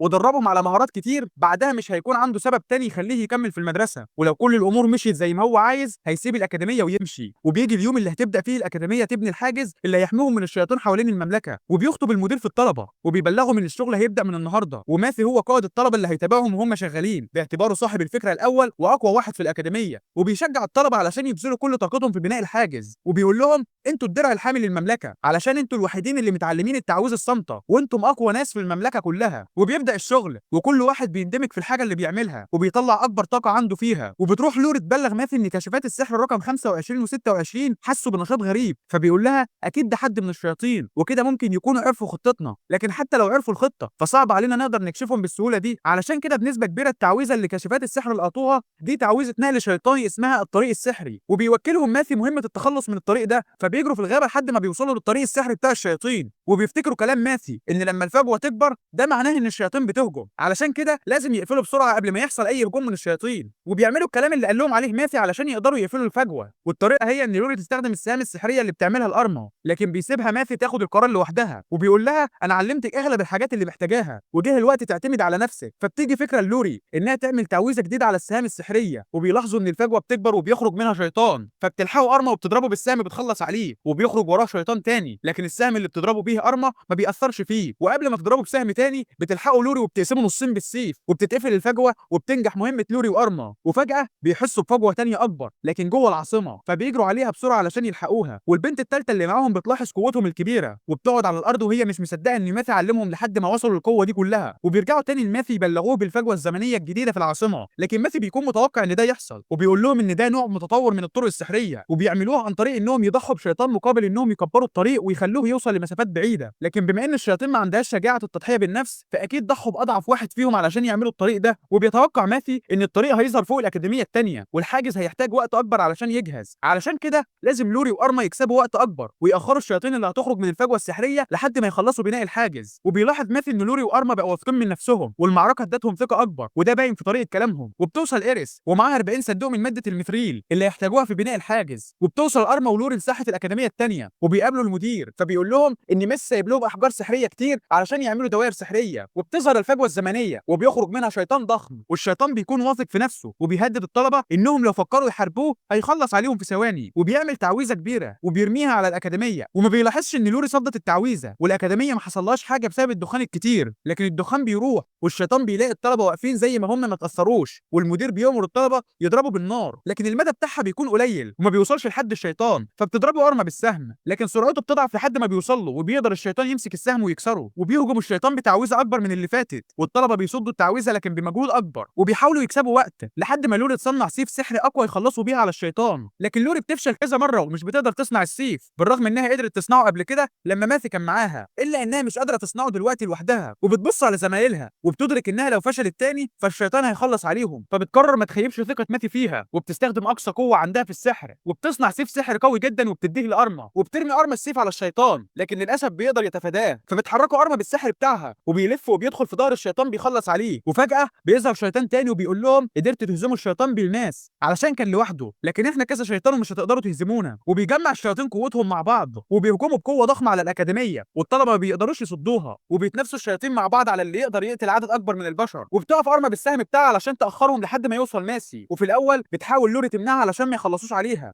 لكن بتقول لها لازم ناخرهم ونكسب وقت لحد ما ماثي يجي، فبتشغل لوري السحر بتاعها وبتحول سهام ارما لسهام سحريه قويه علشان اللي ياخد سهم يموت على طول، وبيستعدوا الشياطين علشان يرتكبوا مجزره، لكن فجاه بيظهر ماثي من وراهم وبيخلص على شيطان فيهم وبيقول لهم المجزره دي انا اللي هعملها فيكم، وبيلاحظ الشيطان فيهم ان الهاله اللي حوالين ماثي مش بشريه، وبيساله لو هو اللي قتل الياس، لكن ماثي ما بيردش عليه وبيشتغل ضرب فيهم لحد ما بيخلص عليهم كلهم باقل مجهود، بعدها ماثي بيشكر لوري انها صنعت له السيف، وبيشكر ارما انها اخرت الشياطين لحد ما يوصل، وهم بيشكروه انه خلص عليهم وانقذ حياه الطلاب كلهم، وبيبلغهم ماثي انه خلص الحفره اللي هيحطوا فيها الحاجز، وإيريس وباقي الطلبه لسه شغالين ما خلصوش، وبيروح ماسي يطمن على الشغل بيلاقيهم خلصوا كل حاجه ومش باقي غير الحجر السحري اللي معاه علشان يفعل الحاجز، وفعلا بيحط ماثي الحجر السحري وبيخرج ضوء قوي جدا من مركز الحاجز وبيحاوط المدينه كلها، وبيديها حمايه كبيره محدش يقدر يخترقها من الشياطين، وبتقول له لوري ان المهمه اخيرا خلصت، وكمان حاسه بطاقه سحر قويه جايه من الحاجز، لكن إيريس بتفاجئها ان الطاقه دي جايه من الوحوش اللي جوه وريد التنين، والوحوش دول جوه التعويذه اللي الشياطين عملوها علشان يستدعوهم، وبيأكد ماثي على الكلام ان قوه الوحوش وقوه الشياطين اللي خلصوا عليهم دخلت جوه وريد التنين وخلت الحاجز يبقى اقوى واقوى، علشان كده الشياطين هيحشدوا عدد اكبر من الوحوش علشان يحاولوا يخترقوا الحاجز، وبيستعد المدير ومن وراه الطلاب علشان يحاربوا الوحوش دي بكل القوه اللي عندهم، وبتهجم عليهم الوحوش بعدد كبير، فبيحط لهم ماثي ابخاخ ومتفجرات في الطريق، ومستوى الطلبه اتحسن بكتير وبيشتغلوا ضرب في الوحوش، وماسي بيراقبهم هو ولوري وارما من فوق القلعه وبيتابع احداث المعركه، لكن فجاه بيهجم عليهم 3 وحوش كبار، فبيأمر المدير الطلبه بتوعه بالانسحاب، لكن بيوصل ماثي ومعاه لوري وارما وإيريس وبيدعموهم علشان يفضلوا مكانهم ما ينسحبوش، وبتتفاجئ إيريس بماثي بيرميها على وحش فيهم بتخلص عليه، والوحش التاني بتضربه ارما بالسهم السحري وبتقضي عليه هو والوحش التالت، وبيلاحظ ماثي ان الحرب وسط فريق اقوى واحسن بكتير من الحرب لوحده، فبيوفر طاقته علشان الوحوش الاقوى اللي محدش هيقدر عليهم غيره، وبيوصل وحش قوي جدا اسمه اكل الفراغ، وده بيبلع كل الوحوش اللي حواليه وبياخد قوتهم علشان يتحول لحاجه مرعبه واقوى بكتير، ودي بتكون اول مره ماسي يتعامل مع الوحش ده، فبتقول له ارما لازم نلحقه قبل ما حجمه يكبر ويبلع كل الوحوش اللي حواليه، لكن ماثي بيقول لها لا هنستناه لحد ما يبلع كل الوحوش اللي في المنطقه وبعدها يخلصوا عليه مره واحده علشان يوفروا وقت، وبتحس إيريس انه بيحاول يبلعها هي كمان لانها في الاساس تنين، لكن ماثي بيقول لها لازم نساعده يبلع كل الوحوش الموجودين ونخلص عليه بسرعه، وبيدي ورقه سحريه لوري وبيطلب منها تعملها على حجر سحري وترميه على الوحش، وبيرمي ماثي ورق سحري اكتر عليه علشان يخليه يتكون بطريقه يقدر يهاجمه بيها، وبيتكون وحش ضخم وشكله مرعب بعد ما قدر يجمع كل قوه الوحوش اللي كانت موجوده في المكان، وبالرغم ان ماثي قوته السحريه بتقل لكن عنده ذاكره بتخليه عارف ازاي يهاجم الوحوش حتى وهو ضعيف، وبيأمر إيريس تضرب الوحش في رجله ولوري وارما ما يوقفوش ضرب بالسهام وهو هيهجم عليه بالسيف، وبيعرف ماثي ان اكبر طريقه يقدر يهزم بيها وحش بالحجم ده هي انه يخليه يتعصب اكتر، وبيفضل ماثي يضربه في اماكن مش مميته زي رجله وعينيه، لكن بيلاحظ ان رجليه بتتجدد بعد ما قربت تتقطع، لكن ماثي بيكمل هجوم عليه بالاحجار السحريه وبيخلي الضربات تفضل تيجي فيه في جسمه كله لحد ما الوحش بيقع على الارض وبيطير في الجو وبينزل عليه بالضربه القاضيه وبيقطع رقبته، لكن ماثي بيلاحظ ان تكوين الوحش ده غريب ووريد التنين محتاج ديماس اكتر وده مش متوفر في المدينه، علشان كده بيقرر يخرج بره المملكه يدور على ديماس ويرجع تاني، لكن الحقيقه هي ان ماثي بيكون عايز يمشي بعد ما خلص مهمته في المملكه، وبيقدر المدير يفهم اللي بيدور في دماغ ماثي من غير ما يقول له، فبيعرض عليه المدير يفضل قاعد معاهم في منحه خاصه لان وجوده وسطيهم هيخلي المدرسه تتطور اكتر، ولما يبقى معاهم في الاكاديميه ومعاهم في المملكه هيتدخلوا بالنيابه عنه وهيقدروا يحلوها، وبكده لو خرج ماثي من الاكاديميه علشان يدور على الديماس هيقدر يرجع تاني تاني في اي وقت براحته. وبتطلب ارما ولوري وايريس يفضلوا هم كمان في الاكاديميه بعقد خاص علشان يسافروا مع ماثي يتعلموا منه ويدوروا على ديماس مع بعض. وتاني يوم بيخرجوا هم الاربعه، والمدير والطلبه بيخرجوا يودعوهم على باب الاكاديميه، وبيوعدهم المدير ان الاكاديميه هتفضل فاتحه ابوابها قدامهم ويسمحوا لهم يرجعوا لها في اي وقت. وبتبدا رحله ماثي والفريق بتاعه، وبيقابلهم في الطريق طفل راكب عربيه مع ابوه وبيسالهم لو هم مغامرين. فبيقول له ماثي انهم رايحين مملكه ديماث ملكيه علشان يخلصوا مهمه. وبتعرف لوري ان نفق ديماث ملكيه ضخم جدا وفيه مئات المستويات بعكس النفق بتاعهم، علشان كده في مدينه كامله اتبنت فوق النفق. فبيقول لها ماثي انه عمره ما شاف حاجه بالشكل ده قبل كده، ومش فاهم ازاي ممكن ناس يعيشوا فوق النفق بالخطوره دي، وعلشان يوصلوا ديماث ملكيه بيحتاجوا كذا يوم في الطريق. لكن ماثي بيقول لهم هنقدر نوصل خلال يوم واحد ونكسب وقت.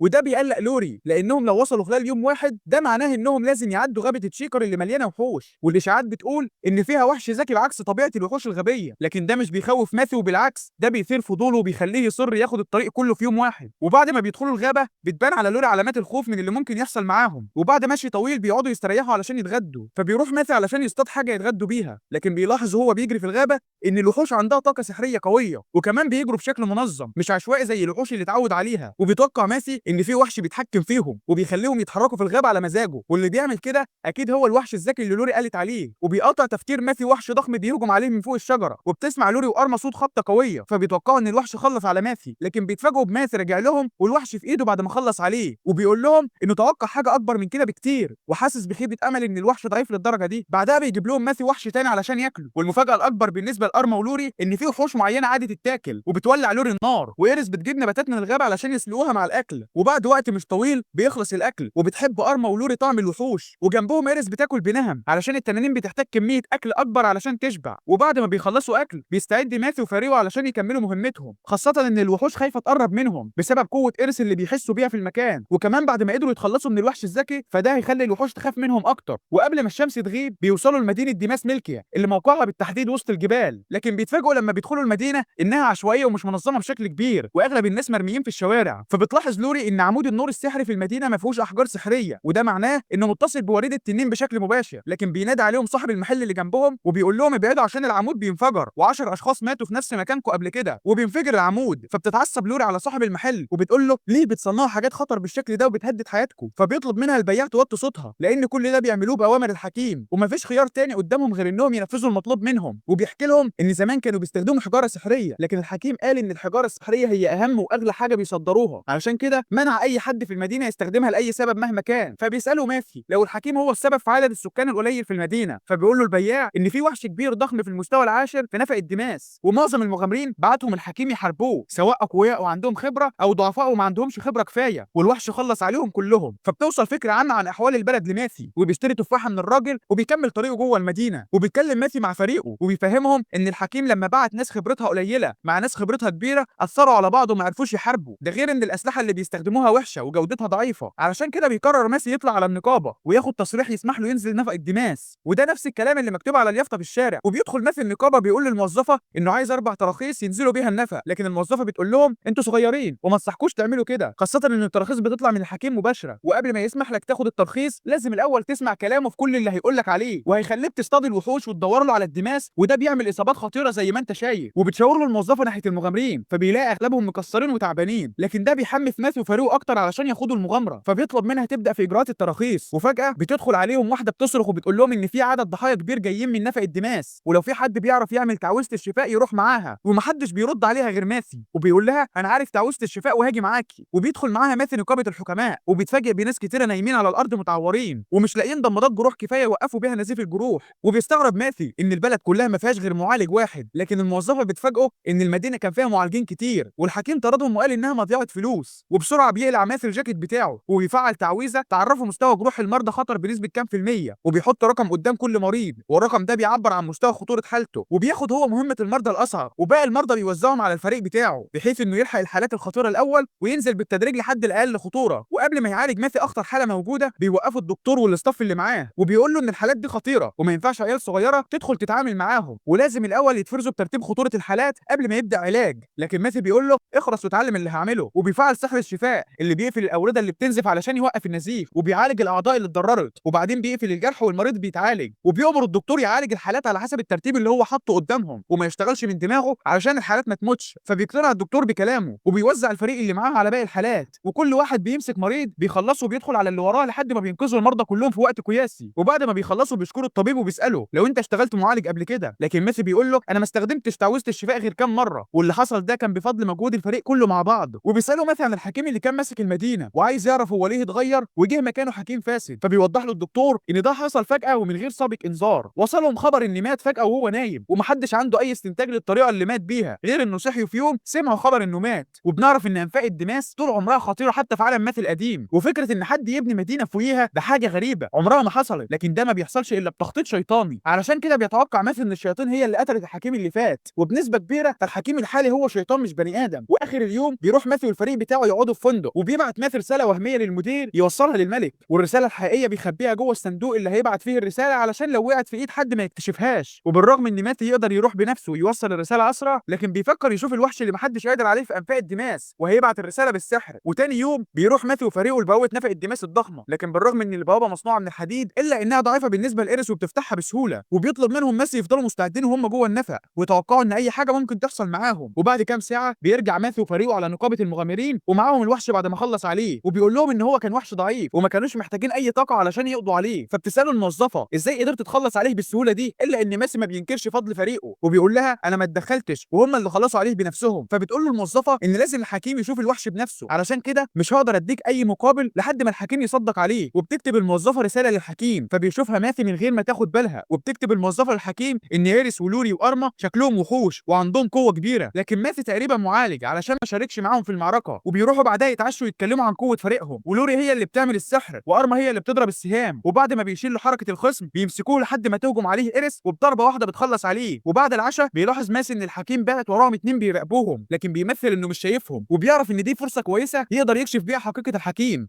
فبيشغل دماغه وبيمشي في طرق جانبيه وبيتكلم مع الفريق بتاعه بالتخاطر علشان محدش يسمعهم، وبيقول لهم ان في ناس ماشيين وراهم تبع الحكيم، علشان كده بيفعلوا تعويذه الاخفاء. وبيشوفوا رجاله الحكيم وهم بيلفوا حوالين نفسهم ومش عارفين هم اختفوا ازاي. لكن فجاه بيظهر ماث واصحابه من وراهم وبيسالوهم عن مكان الفندق بتاعهم، فبيقول له القائد ان الفندق بتاعهم في الاتجاه اللي قدام. وبيضحك ماث وبيقول له وانت عرفت الفندق بتاعنا ازاي من غير ما اقول لك اسمه. فبيعرفوا رجاله الحكيم ان خطتهم اتكشفت، وواحد فيهم بيمسك ماث وبيهدده بالسكينه، وبيأمر باقي الفريق يسلموا نفسهم، وبيقول لهم ان عارف ان ماث اضعف واحد علشان هو المعالج زي ما عرفوا من رساله الموظفه. لكن ماث بيطلب من ايريس تضربهم لوحدها من غير اسلحه، فبيضحك رجاله الحكيم، لكن بيتفاجئوا بايريس ولوري وارما بينزلوا فيهم ضرب وبيهزموهم كلهم بسهوله. وبيعمل ماث عليهم تعويذه التتبع علشان يعرف مكان الحكيم، وتعويذه كشف الشيطان علشان يعرف لو متعاقدين مع شياطين ولا لا. وتاني يوم بيروح ماث وفريقه المكان سري علشان يقابلوا مرسول الملك، وبيطلب منه ماث يظهر من وسط الضلمه. فبيعرف المرسول نفسه وبيقول له اسمي ايك، وبيبلغه ان الملك امر بالقبض على الحكيم دوكيال باعتباره حاكم المدينه ورجل فاسد، ولو عايزين تقبضوا عليه بنفسكم فمسموح لكم تعملوا كده تحت رقابه ايك. وبيرد عليه ماثي انه عارف مكان الحكيم بعد ما عمل تتبع لرجالته، وهو حاليا قاعد في قصر على حدود المدينه. فبيقترح عليه ايك يبعت معاه فرسان يدعموه لان القصر ده متحصن جدا، لكن ماثي بيقول له مفيش داعي وانا هقدر اتكفل بالموضوع انا وفريقي. وبيطلع بعدها على القصر، فبيلاحظ ايك ان في حاجه غريبه، وباب القصر مقفول في النهار وكمان مفيش حراس حوالين المكان، وباين على القصر انه مهجور. لكن ماثي بيحس بالجنود اللي جوه القصر وبيقول لهم خطتنا اتكشفت، والحكيم بيركز جنوده كلهم جوه القصر علشان يحمي نفسه، وبما انهم عملوا حسابهم وخططوا لنا يبقى لازم نقتحم القصر من البوابه الاماميه وندخل نعلمهم الادب. وبيدخل الفريق بيلاقوا قدامهم عدد كبير من جنود الحكيم، فبيستهزأ بيهم الجنود علشان عددهم 5 بس وهم اكتر منهم بكتير، وبيرموا عليهم تعويذات سحريه كتير. وبتشوف رد فعل لوري بعد ما اتطورت وبقت اسرع من الاول وبتصد كل الضربات بتعويذه الحمايه. وبيجي دور ماثي وبيرمي عليهم تعويذه واحده بيخلص عليهم كلهم. وبيفهم دلوقتي ايك كلام الملك لما طلب منه ما يعصبش ماثي مهما عمل علشان قوي جدا وممكن يخلص عليه بسهوله. وبيقفوا كلهم قدام السلم، لكن اشارات ماثي بتقول ان مفيش حد موجود في الدور الثاني ولا عارفين مكان الحكيم فين في القصر. فبيفعل تعويذه سحريه بتكشف الحاجات المختفيه، وبيمشي في الممر فبيلاقي زرار سحر ورا اللوحه، واول ما بيدوس عليه بتتفتح بوابه جوه الحيطه بتنزل على نفق تحت الارض. وبنشوف الحكيم وهو بيسال المساعد بتاعه لو الرجاله خلصوا عليهم، فبيرد عليه المساعد ان لو خلصوا عليهم كنا سمعنا صوتهم، لكن الحكيم بيعمل حسابه في مخبأ سري يهرب منه حتى لو ما قدروش يخلصوا عليهم. وبيسمع الحكيم صوت ماثي وهو وهو بيقول له عامل مخبأ سر وفاكر انك هتقدر تهرب منه، فبيفتكروا الحكيم انه واحد من جنوده، وبيقول له ماسي بعت ناس تخلص عليا وانت حتى مش عارف شكلي، وبيتفاجئ الحكيم ان ده ماسي نفسه مش واحد من جنوده، وفجأة بيهجم على ماسي وفارقه جنود كتير لكن بيقدر يخلص عليهم زي اللي فوق بضربة واحدة. وبيستغرب الحكيم ان ماسي عنده قوة كبيرة بالشكل ده، والفترة اللي فاتت كلها كان فاكر ان هو المعالج اللي ما بيعرفش يحارب، وبيقبض ضايق على ماسي لكن بيهددهم انه لو اتقبض عليه وودوه للملك فالمدينة تتقلب من فوقها لتحتها. بعدها ايك بيسأل ماسي لو هيرجع معاه العاصمة يقابل الملك، فبيقول له ماسي انه هيفضل في المدينه شويه لحد ما يعرف ازاي الحكيم عرف انهم هيهجموا عليه قبل ما حد يقرب من القصر. وبيوريهم ماسي رساله محروق جزء منها بتقول ان الملك امر بالقبض عليك وبعت مرسول ينفذ المهمه ويرجع بيك، والرساله عليها اثار سحر وده معناه ان في شيطان متعاقد معاهم. وبيتوقع ماسي ان الشيطان ده بيدور على وريد التنين اللي موجود في المدينه لان حجمه اكبر بكتير من اللي موجود في العاصمه، ولو اندمج بتعويذه فممكن يدمر العالم كله. وفجاه بيحسوا بزلزال عنيف، فبيقول لهم ماسي ان الشياطين بيلعبوا بوريد التنين وحشدوا لهم وحوش كتير هتحاربهم، وهو ده اللي كان يقصده الحكيم ان المدينه تتقلب لو قبضوا عليه. وخطه ماسي هي انهم يبعدوا الشياطين عن وريد التنين في اسرع وقت والوحوش قدامها على الاقل ساعتين علشان يوصلوا للمدينه، وفي الوقت ده يكونوا قدروا يخلصوا على الشياطين ويفضوا بعدها للوحوش، وبيوصلوا بعدها لوريد التنين بعد ما هدوا الحيطه اللي الشياطين مخبياها وراه، وبيلاحظوا ان في هاله شياطين مسيطره عليهم، فبيوزع عليهم ماسي الادوار وبيقول لهم خليكم انتوا هنا رجعوا وريد التنين لحالته القديمه وانا هروح ادور على مكان الشياطين واخلص عليهم. وبيفعل ماسي تعويذه التواصل جوه وريد التنين علشان يقدر يتكلم معاهم من اي مكان في المدينه بسرعه، وبتعرف لوري مكان المشكله في وريد التنين وبتبدا تحلها، فبيحذرها ماسي ان اي غلطه في وريد التنين ممكن تخلص على المدينه كلها. وبعد ساعه من الحرب مع الوحوش بيوصل ماسي لمكان الشيطان وهو بيعمل تعويذه التحكم في وريد التنين، وبيلاحظ ان الشيطان عنده تقلبات في قوته السحريه فبيشك انه بيتواصل مع حد تاني، وبيفعل تعويذه التصنت علشان يعرف الشيطان بيقول ايه، وبيسمع حد بيقول للشيطان ان ماسي مش هو اللي بيحاول مع وريد التنين لكن لوري هي اللي بتحاول، وبالرغم ان مستواها ضعيف لكن كويس وجايب نتيجه، وبيأمره يخلص على ماسي وبعدها يخلص على لوري اللي بتعدي وريد التنين، لكن بينصحه ما يستخفش بقوه ماسي ويحاربه بكل قوته. وبيعرف ماسي ان في زعيم هو اللي بيحرك الشيطان وبيديله الاوامر وعنده معرفه كبيره بفنون الالقاء واورده التنين، وبيبادر ماسي بالهجوم لكن الشيطان بيصد الضربه بسهوله وبيفكر يستخف بيه، لكن الزعيم بتاعه بيقول له انه بيجربك لكن اوعى تقلل منه. وبيلاحظ ماسي ان الشيطان ده بيقدر يستخدم تعاويذ وتكتيكات ضد العلامه الرابعه بتاعته، علشان كده قوه الشيطان دي اكبر من كل الشياطين اللي دخل معاهم في مواجهه قبل كده. وبيأمروا الزعيم يواجه ماسي من مسافات بعيده ويضرب عليه نار لانه العلامه الرابعه بتخليه قوي في المواجهات القريبه، ولو دخل معاه مواجهه مباشره من قريب هيخلص عليه. وبيحلل ماسي اللي بيحصل فبيعرف ان الشيطان الزعيم اللي بيوجهه عنده قوه كبيره وعارف تكتيكات العلامه الرابعه وازاي يتعامل معاها، علشان كده بيجي له فضول يعرفه. وبيحاول الشيطان يضرب ماسي بكذا طريقه لكن ما بيقدرش يسيبه ولا مره، فبيأمره الزعيم يدخل على الخطه الثانيه ويعمل له فخ يوقعه فيه، فبيطلب ماسي من لوري تفعل التعويذه ال 14 وتبطل الفخ اللي الشيطان عامله في وريد التنين. وبعد ما الفخ بيتعطل الشيطان بيترعب وما بيعرفش ايه اللي بيحصل معاه، وبتفعل لوري التعويذه ال 17 وراها على طول ودي بتعطل الاتصال اللي بينه وبين الزعيم، وده معناه ان الشيطان هيدخل في مواجهه مباشره مع ماسي من غير ما يسمع الاوامر للزعيم بتاعه، لكن الشيطان بيقول له انا مفعل تعويذه تقدر تصد كل هجماتك، فبيزود ماسي ضرباته وبيقول له ان التعويذه بتتفعل بعد كل ضربه بثانيه، فلو هجم عليه في جزء اقل من الثانيه هيقدر يكسر التعويذه ويخلص عليه. وفعلا بيهجم عليه ماسي بالسيف وبيكسر التعويذه وبيرجع اتصال الشيطان مع الزعيم وبيعرف الزعيم اللي حصل، وبنعرف ان الزعيم وصلته اشاره ان ماسي هو جايس، لكن بعد اللي شافه من قدراته بيبدا يقتنع، والزعيم بيقول للشيطان لو اللي واقف قدامك ده جايز فعلا فاعتبر نفسك في عداد الموت. وبيفعل الشيطان تعويذه سوء الطالع وبيضخم حجمه وبيضرب على ماسي نار، لكن بيقدر ماسي يصد كل الضربات لان العلامه الرابعه والسيف بتاعه بيخلوه يقدر يفعل اكتر من 4 تعويذات في وقت واحد، وبيضرب الشيطان ضربه بتقطع دراعه ووراها ضربه بتقطع راسه وبيخلص عليه، وبتختفي كل الوحوش اللي كانت رايحه المدينه تخربها، وده بسبب لوري قدرت تصلح المشكله اللي في وريد التنين. وبيطمن ماسي على فريقه وبيقول لهم مش باقي لنا غير مهمه واحده وهي انهم يلاقوا الزعيم اللي كان بيدي التعليمات للشيطان، وبيفعل ماسي تعويذه يعرف بيها مكانه وبيطلب من لوري تخلي وريد التنين يشتغل تاني من الاول، لكن بيتفاجئ ماسي ان الزعيم كان بيتصنت على كل الاتصالات مع لوري وبيقول له مش هتقدر تعرف مكاني، وبيساله الزعيم لو يعرف هو مين، فبيحس ماسي ان السحر جاي من على بعد عشرات الكيلومترات وبالتحديد من قريه إلينا، لكن ماسي بيحس ان ده طعم وما بيصدقش ان الزعيم موجود في إلينا، وبيطلب منه ماسي يستعد باكبر قوه عنده علشان هيعرف مكانه في يوم وهيروح يواجهه، لكن الزعيم بيقول له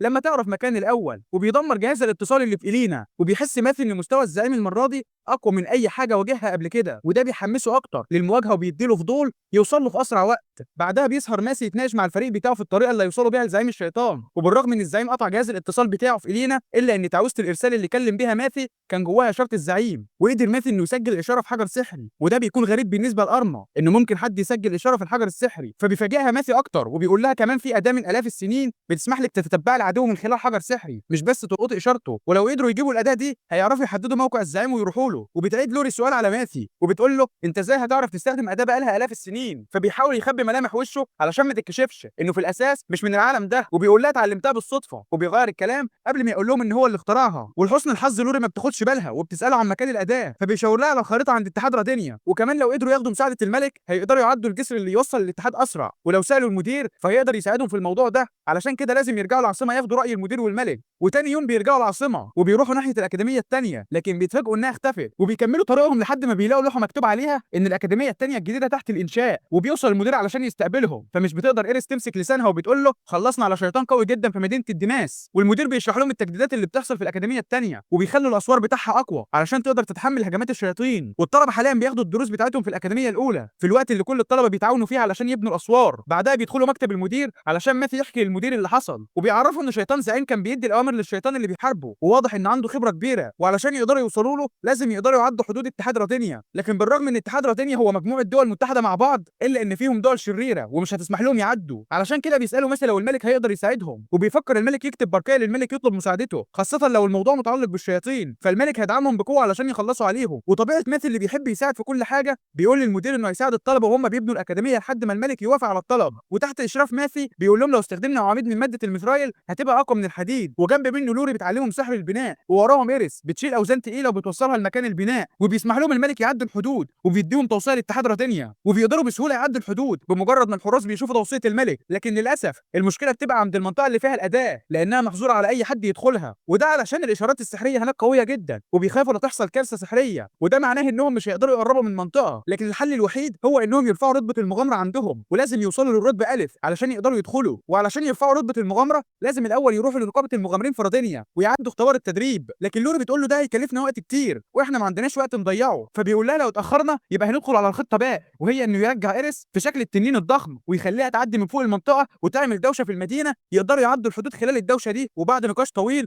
بيطلعوا على نقابه المغامرين وبيستقبلهم الموظف اللي هناك علشان سمع عنهم كتير، وبيعرف انهم عايزين يدخلوا المنطقه المحظوره، بس لازم الاول يدخلوا من المستوى ج لحد ما يوصلوا للمستوى الف. لكن الموظف بيوعدهم انه هيخليهم يدخلوا اختبار المستوى الف على طول، ومحتوى المستوى الف هو معركه وهميه مع مراقب النقابه مختاره من قبل كده. وفجاه بيدخل جيلو بيسال الموظف بتعمل ايه هنا، وبنعرف ان جيلو هو مراقب الاختبار اللي هيبقى معاهم. وماثي بيحس بالاشاره السحريه لجيلو وبتكون قويه جدا لدرجه انها بتقرب من قوه الشيطان، لكنه في الحقيقه بني ادم. وجيلو بيطلع مشهور في المدينه ومعروف انه المغامر اللي وصل للمستوى اس، وده اعلى حاجه ممكن المغامر يوصل لها في المدينه. لكن النقابه ما بتختارش جيلو يراقب على الاختبار، وبتكون مختاره مراقب غيره، فبيقول لهم جيلو ان المراقب التاني هرب علشان خايف من ماثي وتحجج ان بطنه وجعاه، علشان كده بيعرض جيلو ياخد مكانه ويبقى هو المراقب. وبيتفاجئ الموظف ان ماثي مش بيمانع وبيطلب منه يبدا الاختبار، فبيحاول الموظف يحذره ان مفيش حد دخل الاختبار مع جيلو وقدر ينجح قبل كده، وكل اللي قدموا سقطهم من قبل ما ينافسهم علشان ما حسش انهم اقوياء كفايه. وبيطلعوا على ساحه الاختبار، لكن قبل ما بيبداوا بيشاور جيلو على ايريس ولوري وارما وبيقول لهم انتوا نجحتوا من غير اختبار وخلاص ارجعوا على بيتكم. وبيشاور بعدها على ماثي وبيقول له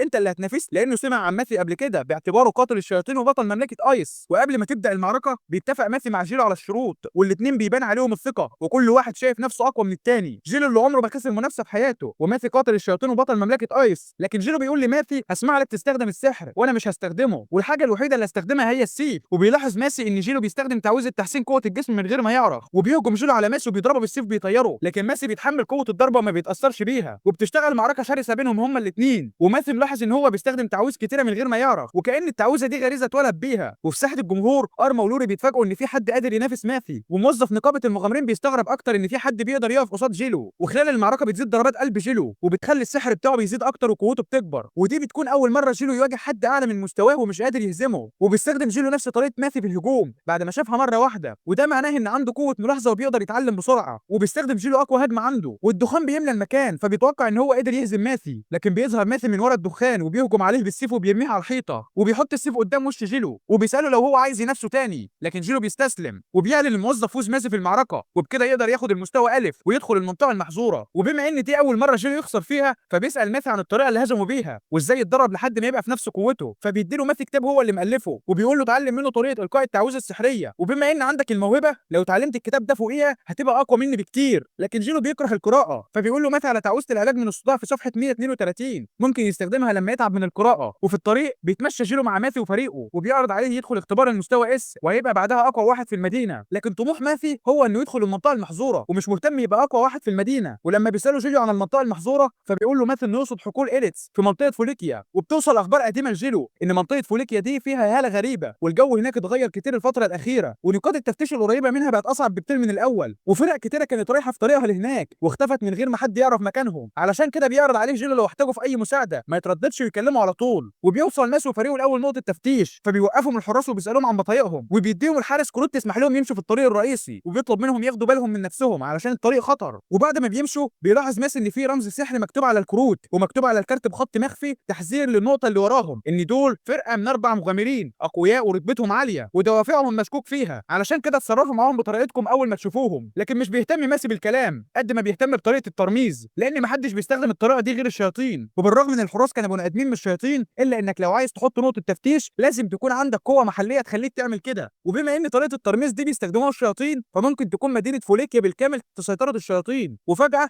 بيلمح ماثي 4 بيراقبوه من ورا تله، وبيتوقع انهم جايين يخلصوا عليهم قبل ما يوصلوا للمدينه، فبيفتكر كلام جيليو ان في فرق اختفت ومحدش عارف مكانها لحد دلوقتي، وكده يبقى كل الفرق دي اتقتلت في المكان ده. واول حاجه بتفكر فيها إيريس كالعاده هي انهم يخلصوا عليهم، لكن ماثي بيقول لها لو خلصنا عليهم هنا هنلفت انتباه الباقيين، علشان كده لازم ندخلهم في نوم عميق. والخطه ان ماثي وإيريس يلفتوا انتباههم ولوري وارما هيروحوا وراهم وياخدوا اداه سحريه هيدخلوا بيها الجنود دول في نوم عميق. وبيخلق ماثي تعويذه بتعمل اوهام وبتخلي الواحد يشوف نفسه متكرر، وبينده ماثي على الجنود اللي عددهم بيكون كبير فبيرموا عليه سهام، لكن ماثي بيقدر يتفاداها وبيكسر الباقي بالسيف. وفي نفس الوقت لوري بتفعل الاداه السحريه وبتطلع دخان كل ما حد يشمها بينام مكانه، لكن للاسف لوري وارما بيشموا الدخان هم كمان وبيناموا مكانهم، فبيصحيهم ماثي بتعويذه سحريه وبيستوعبوا انهم شموا الدخان من غير ما ياخدوا بالهم، وبيكملوا طرقهم لحد قريه فوليكيا. واول ما بيقربوا منها بيحسوا باشارات شيطانيه في المكان، وشكل القريه مرعب وعليه حراس كتير في كل مكان. والسبب الوحيد اللي بيخلي الناس ما بتحسش بالاشارات دي هو انهم بيخفوها طول الوقت، وده معناه ان فوليكيا مليانه شياطين. وبيحس ماثي ولوري باشاره 30 شيطان جوه القريه، وده معناه ان الشياطين بتشتغل في مجموعات، وده عكس الكلام اللي قاله ماثي قبل كده ان الشياطين بتحب تشتغل لوحدها او في مجموعات صغيره. لكن في جنس نادر من الشياطين عندهم مهارات خاصه بيستخدموها في القتال، لكن بيشتغلوا مع بعض في مجموعات وبيكونوا فرق كامله من الشياطين، ولو هم دول اللي حاكمين المدينه فده اسوأ حاجه ممكن تعدي على ماثي في حياته. وبما ان المدينه كلها متحوطه بالحراس وخلاص اتاكدوا ان الشياطين ماليه القريه فمفيش داعي يدخلوا عن طريق الابواب المباشره للقريه. وبيفتح ماثي ممر سري وسط الجبل وبيقول لهم ده ممر سر الشياطين عاملينه بيوصلهم لقلب المدينه اسرع من الطرق المباشره. وبينزلوا في الممر وبيشموا ريحه وحشه جدا والممر كله فران، وفي وسط الطريق بيحس ماثي ان في شيطان قدامهم في الطريق، وكالعاده إيريس بتقول له نخلص عليه، لكن ماثي بيفعل تعويذه بيخترق بيها الحيطه وبيطلع ايده قدام الشيطان وبيعمل له تعويذه تخليه ما يشوفش لحد ما يعدوا من قدامه. وبعد ما بيعدوا الممر السري بيدخلوا المدينه وبيوصلوا لشارع جانبي وبيتفرجوا على شكل الناس فبيترعبوا جدا. وبتقارن لوري في دماغها بين قريه الدماس والقريه دي، فبالرغم ان قريه الدماس ما كانش فيها ناس كتير الا ان اللي موجودين فيها كانوا واعيين وفايقين، لكن القريه دي شكل الناس فيها شبه الزومبي واغلبهم شكلهم مزبهل ومتنحين كأن مغمى عليهم او متنيمين تمويل مغناطيسي وجسمهم مليان جروح غريبه. وبيحس ماسي باشارات سحريه غريبه فبيمسك واحد من الناس في الشارع وبيحط ايده على راسه، بيكتشف ان الناس معمول لهم تعويذه سحريه اسمها الشلل الفكري، ودي تعويذه بتدخل الناس في حاله ذهول طول الوقت. وبيتمشى اكتر في القريه لحد ما بيوصلوا لطابور طويل الناس ماشيين فيه، واخر الطابور شيطان بيعمل لهم تعويذه الشلل الفكري وبيدخلهم مصنع يشتغلوا فيه بالاجبار. فبيقرر ماسي يدخل يشوف ايه اللي بيحصل في المصنع، وبيفعل تعويذه دفاع ضد تعويذه الشلل الفكري عنده وعند الفريق بتاعه، وبيقفوا في الطابور وبيمثلوا ان عندهم ذهول علشان ما يبقاش شكلهم مختلف عن الناس. وفجاه بتتشنكل إيريس وبتقع على الارض فبيروح لها واحد من الشياطين وبيقول لها اكيد خدت جرعه زياده من السحر، وبيكملوا طريقهم في الطابور لحد ما بيدخلوا المصنع وبيلاقوا الانتاج ضخم جدا في مصنع تنقيه المعادن. وبتمشي لوري ايدها على حجر غريب فبيقول لها ماثي ان ده معدن الرنكين السحري، والبلورات السحريه اللي بياخدوها من المعدن ده بعد تنقيته بيستخدموها في صنع المتفجرات، ولو جمعوا كميه كبيره من الرنكين نقيه بنسبه 100% قادره تفجر مدينه كامله. لكن الموضوع ده هيحتاج عشرات السنين علشان يجمعوا الكم ده من المتفجرات، لكن الاهم انهم عرفوا خطتهم وهيفكروا ازاي يبوظوها. لكن اكيد في شيطان ذكي عنده قدره علميه علشان يقدر يفكر في الطريقه دي بدل الطرق التقليديه، لكن الطريقه الوحيده اللي يقدروا بيها يبوظوا خطه الشياطين هي الحرب. وبيقعدوا مع بعض بالليل يحطوا الخطه، وطبعا عرفنا ان القريه فيها حوالي 32 شيطان ومتقسمين حوالين المدينه بطريقه شبه منظمه، لكن تركيزهم الاكبر على مركز المدينه، ونص الشياطين عندهم قدره على العمل الجماعي ومستحيل يتفرعوا عن بعض بارادتهم. وبما ان المنشآت المركزيه في مركز المدينه فطول ما هم موجودين فيها هيقدروا يحموها، فبتقول له لوري انهم لو خلصوا على شيطان واحد فالباقيين هيعرفوا، وارما بتقترح انهم يحاربوهم كلهم على بعض، لكن ماثي بيقول لها لو عملنا كده هيخلصوا علينا والحل اننا نستخدم تجمعهم ده ضدهم. وبالليل بيشوف الشياطين اشاره سحريه ضخمه في المنطقه 51 وبيطلب منهم قائدهم يحددوا موقع مصدر الاشاره، وبيحاوطوا المنطقه 51 بالكامل، وبيحاوط الشياطين المنطقه وما بيعرفوش ايه اللي موجود جواها لكنه اكيد محبوس. وبيتفاجئ الشياطين ان ماثيو وفريقه حاطين لهم افخاخ في المنطقه وبيخلصوا عليهم واحد ورا التاني. وخطه ماثيو هي انه يستخدم قوه ايريس ويعمل بيها اشاره سحريه فهيتجمع حواليها نص الشياطين اللي بيشتغلوا في مجموعات، ودور ايريس هو انها تبعدهم عن مركز المدينه وتسحبهم للاطراف ويستخدموها كطعم. وارما ولورا هيشتتوا انتباه الفرق لو اتجمعوا في مجموعات وهيفضلوا مختفيين وهيخلصوا عليهم واحد واحد ويختفوا تاني. والفكره اللي عايز يوصلها لهم ماسي ان نص الشياطين يحسوا بايريس بس ويفتكروا انهم بيحاربوها لوحدها ومفيش حد تاني معاها. وبيجي وقت لزياده الحماس وبتمسك ارما حجر سحري مخلوط بتعويذه انفجار وبترميه على الشيطان بيطير فوق البيوت، لكن ده مش كفايه يهزم شيطان لكنه مسار في تشتيت انتباهه لحد ما ماسي يخلص عليه. لكن الشياطين بيحاولوا يستعيدوا توازنهم تاني وبيقفوا على سطوح البيوت وبيعملوا تعويذه كشف الاماكن علشان يعرفوا اماكن الافخاخ وماثي وفريقه. لكن ماثي قلل قوه سحره وسحر فريقه وطلب منهم يختفوا وكده مش هيقدروا يفرقوا بينهم وبين اي حد تاني في المدينه. وما بيفهمش قائد الشياطين ازاي حد يدخل قريه ويوزع افخاخ على مناطق واسعه بالشكل ده وهم مراقبينها طول الوقت. فبيقرب ناحيه جثه شيطان وبيلاقي عليها اثار سيف مش متفجرات وبيتوقع ان في حد مستخبي وبيهاجمهم من غير ما يحسوا. فبيلاحظ ماسي ان نمط تحرك الشياطين اتغير وكلهم فضلوا في اماكنهم ومحدش منهم بيجري بشكل عشوائي. وبما ان الشياطين خلاص اتجمعوا فيهم الخطه اللي بتتعمل ضدهم فمفيش قدام ماسي غير انه يدخل معاهم في مواجهه مباشره. وبيخطب الشيطان في باقي الشياطين وبيقول لهم بما ان مفيش افخاخ واللي بيخلص على الشياطين لسه موجود فمفيش حل غير المتفجرات حتى لو هنولع في نص المدينه. وفجاه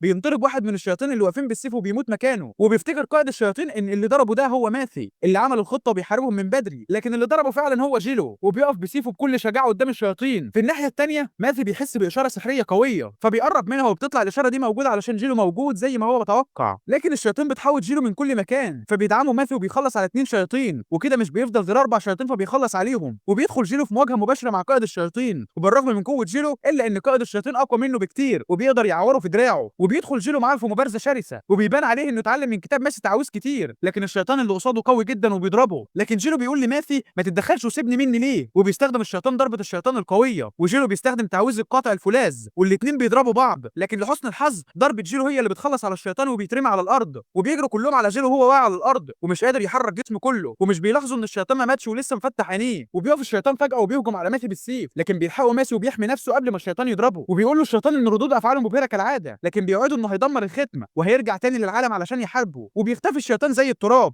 وبيعرف ماثي ان في حد كان بيستخدم جسم الشيطان لكن الجسم ما استحملش القوه والشخص الوحيد اللي يقدر يعمل كده هو الزعيم اللي كان بيتحكم في الشيطان بتاع قريه الدماس واكيد هو اللي كان لابس جثه قائد الشياطين. وجيلو بيفضل قاعد على الارض مش قادر يتحرك فبيفعل ماسي تعويذه الشفاء وبيعالجه. وبعد ما قدروا يخلصوا على الشياطين في القريه التعويذه اللي كانت معموله لاهل القريه وعامله لهم شلل فكر راحت واهل القريه قدروا يستعيدوا وعيهم والقريه رجعت زي الاول. وبيقف جيلو علشان يخطب في الناس وبيقول لهم انا المغامر جيلو صاحب المستوى اس وهحكم المدينه بموجب قانون الطوارئ. فبتساله ايريس عن قانون الطوارئ فبيقول لها لو حاكم بلد غاب او مات او اتخطف فمن حق اي مغامر معاه المستوى اس انه يحكم القريه. وبينادي جيلو في الناس وبيسالهم لو في حد رئيس في المكان فبيخرج واحد فيهم وبيقول له انا رئيس المصنع فبيعينوا جيلو حاكم مؤقت للقريه. بعدها بيسيبوا المدينه وبيمشوا وقبل ما يتفرق ماثي وجيلو بيديله جيلو تصريح يسمح له يدخل القريه في اي وقت وبيرجع المدرسه يتمرن على كتاب ماثي وبيتحمس ماثي علشان يرجع يشوف مستواه بعد ما يتدرب. وبيوصل ماثي وفريقه للمكان اللي بيدوروا فيه على الاداه وبيلاقوا مبنى ضخم بينبهروا بيه فبيقول لهم ماثي انه اكيد مبنى مهجور من الاف السنين لكن مش بيقول لهم ان هو اللي كان بنيه بنفسه. وبيدخلوا المبنى وبيلاقوا هرم فبتساله ايريس لو عايزها تكسر الهرم ويطلعوا الاداه من جواه فبيقع بلسانه وبيقول لها انا صنعتها من مواد مهما حاولت تكسريها مش هتعرفي. فبتردد لوري كلمه صنعتها وهي مستغربه فبيتوه في الكلام وبيقول لها لو ايريس كسرت الهرم ممكن تبوظ الاداه. وبيحط ماثي ايده على الهرم وبيديله قوه سحريه كبيره فبيطير الهرم وبيكشف تحته عن حفره كبيره شبه مقابر الفراعنه وبينط في الحفره فبينط وراه وبيدخلوا المكان فبيلاقوا الجهاز اللي بيدوروا عليه وبيطلب منهم ماثي يدوروا في المكان عن اسلحه ومعدات ممكن يستخدموها لحد ما يشغل الجهاز وبيحط ايده على الجهاز فبينور اخضر لكن بتقطعه لوري وبتجيب له سيف مرعب فبيفتكر لما صنعه خلال يوم كامل ونسى يتخلص منه قبل ما يجي العالم الجديد. وبتروح له ارما ومعاها رمح ضخم مش قادره تشيله فبيقول لها ايريس عندها قوه تقدر تشيله وتستخدمه لكن ممكن ما تعرفش تتحكم فيه ولو استخدمته غلط حرارته هتزيد واللي شايله هيتبخر هو وكل اللي حواليه وهيعمل كارثه. وبتروح لهم ايريس بعلبه فيها معلبات اكل فبيقول لها ان عليها تعويذه بتحفظ الاكل مهما مر عليها الزمن لكن مش واثق في جودتها بعد الاف السنين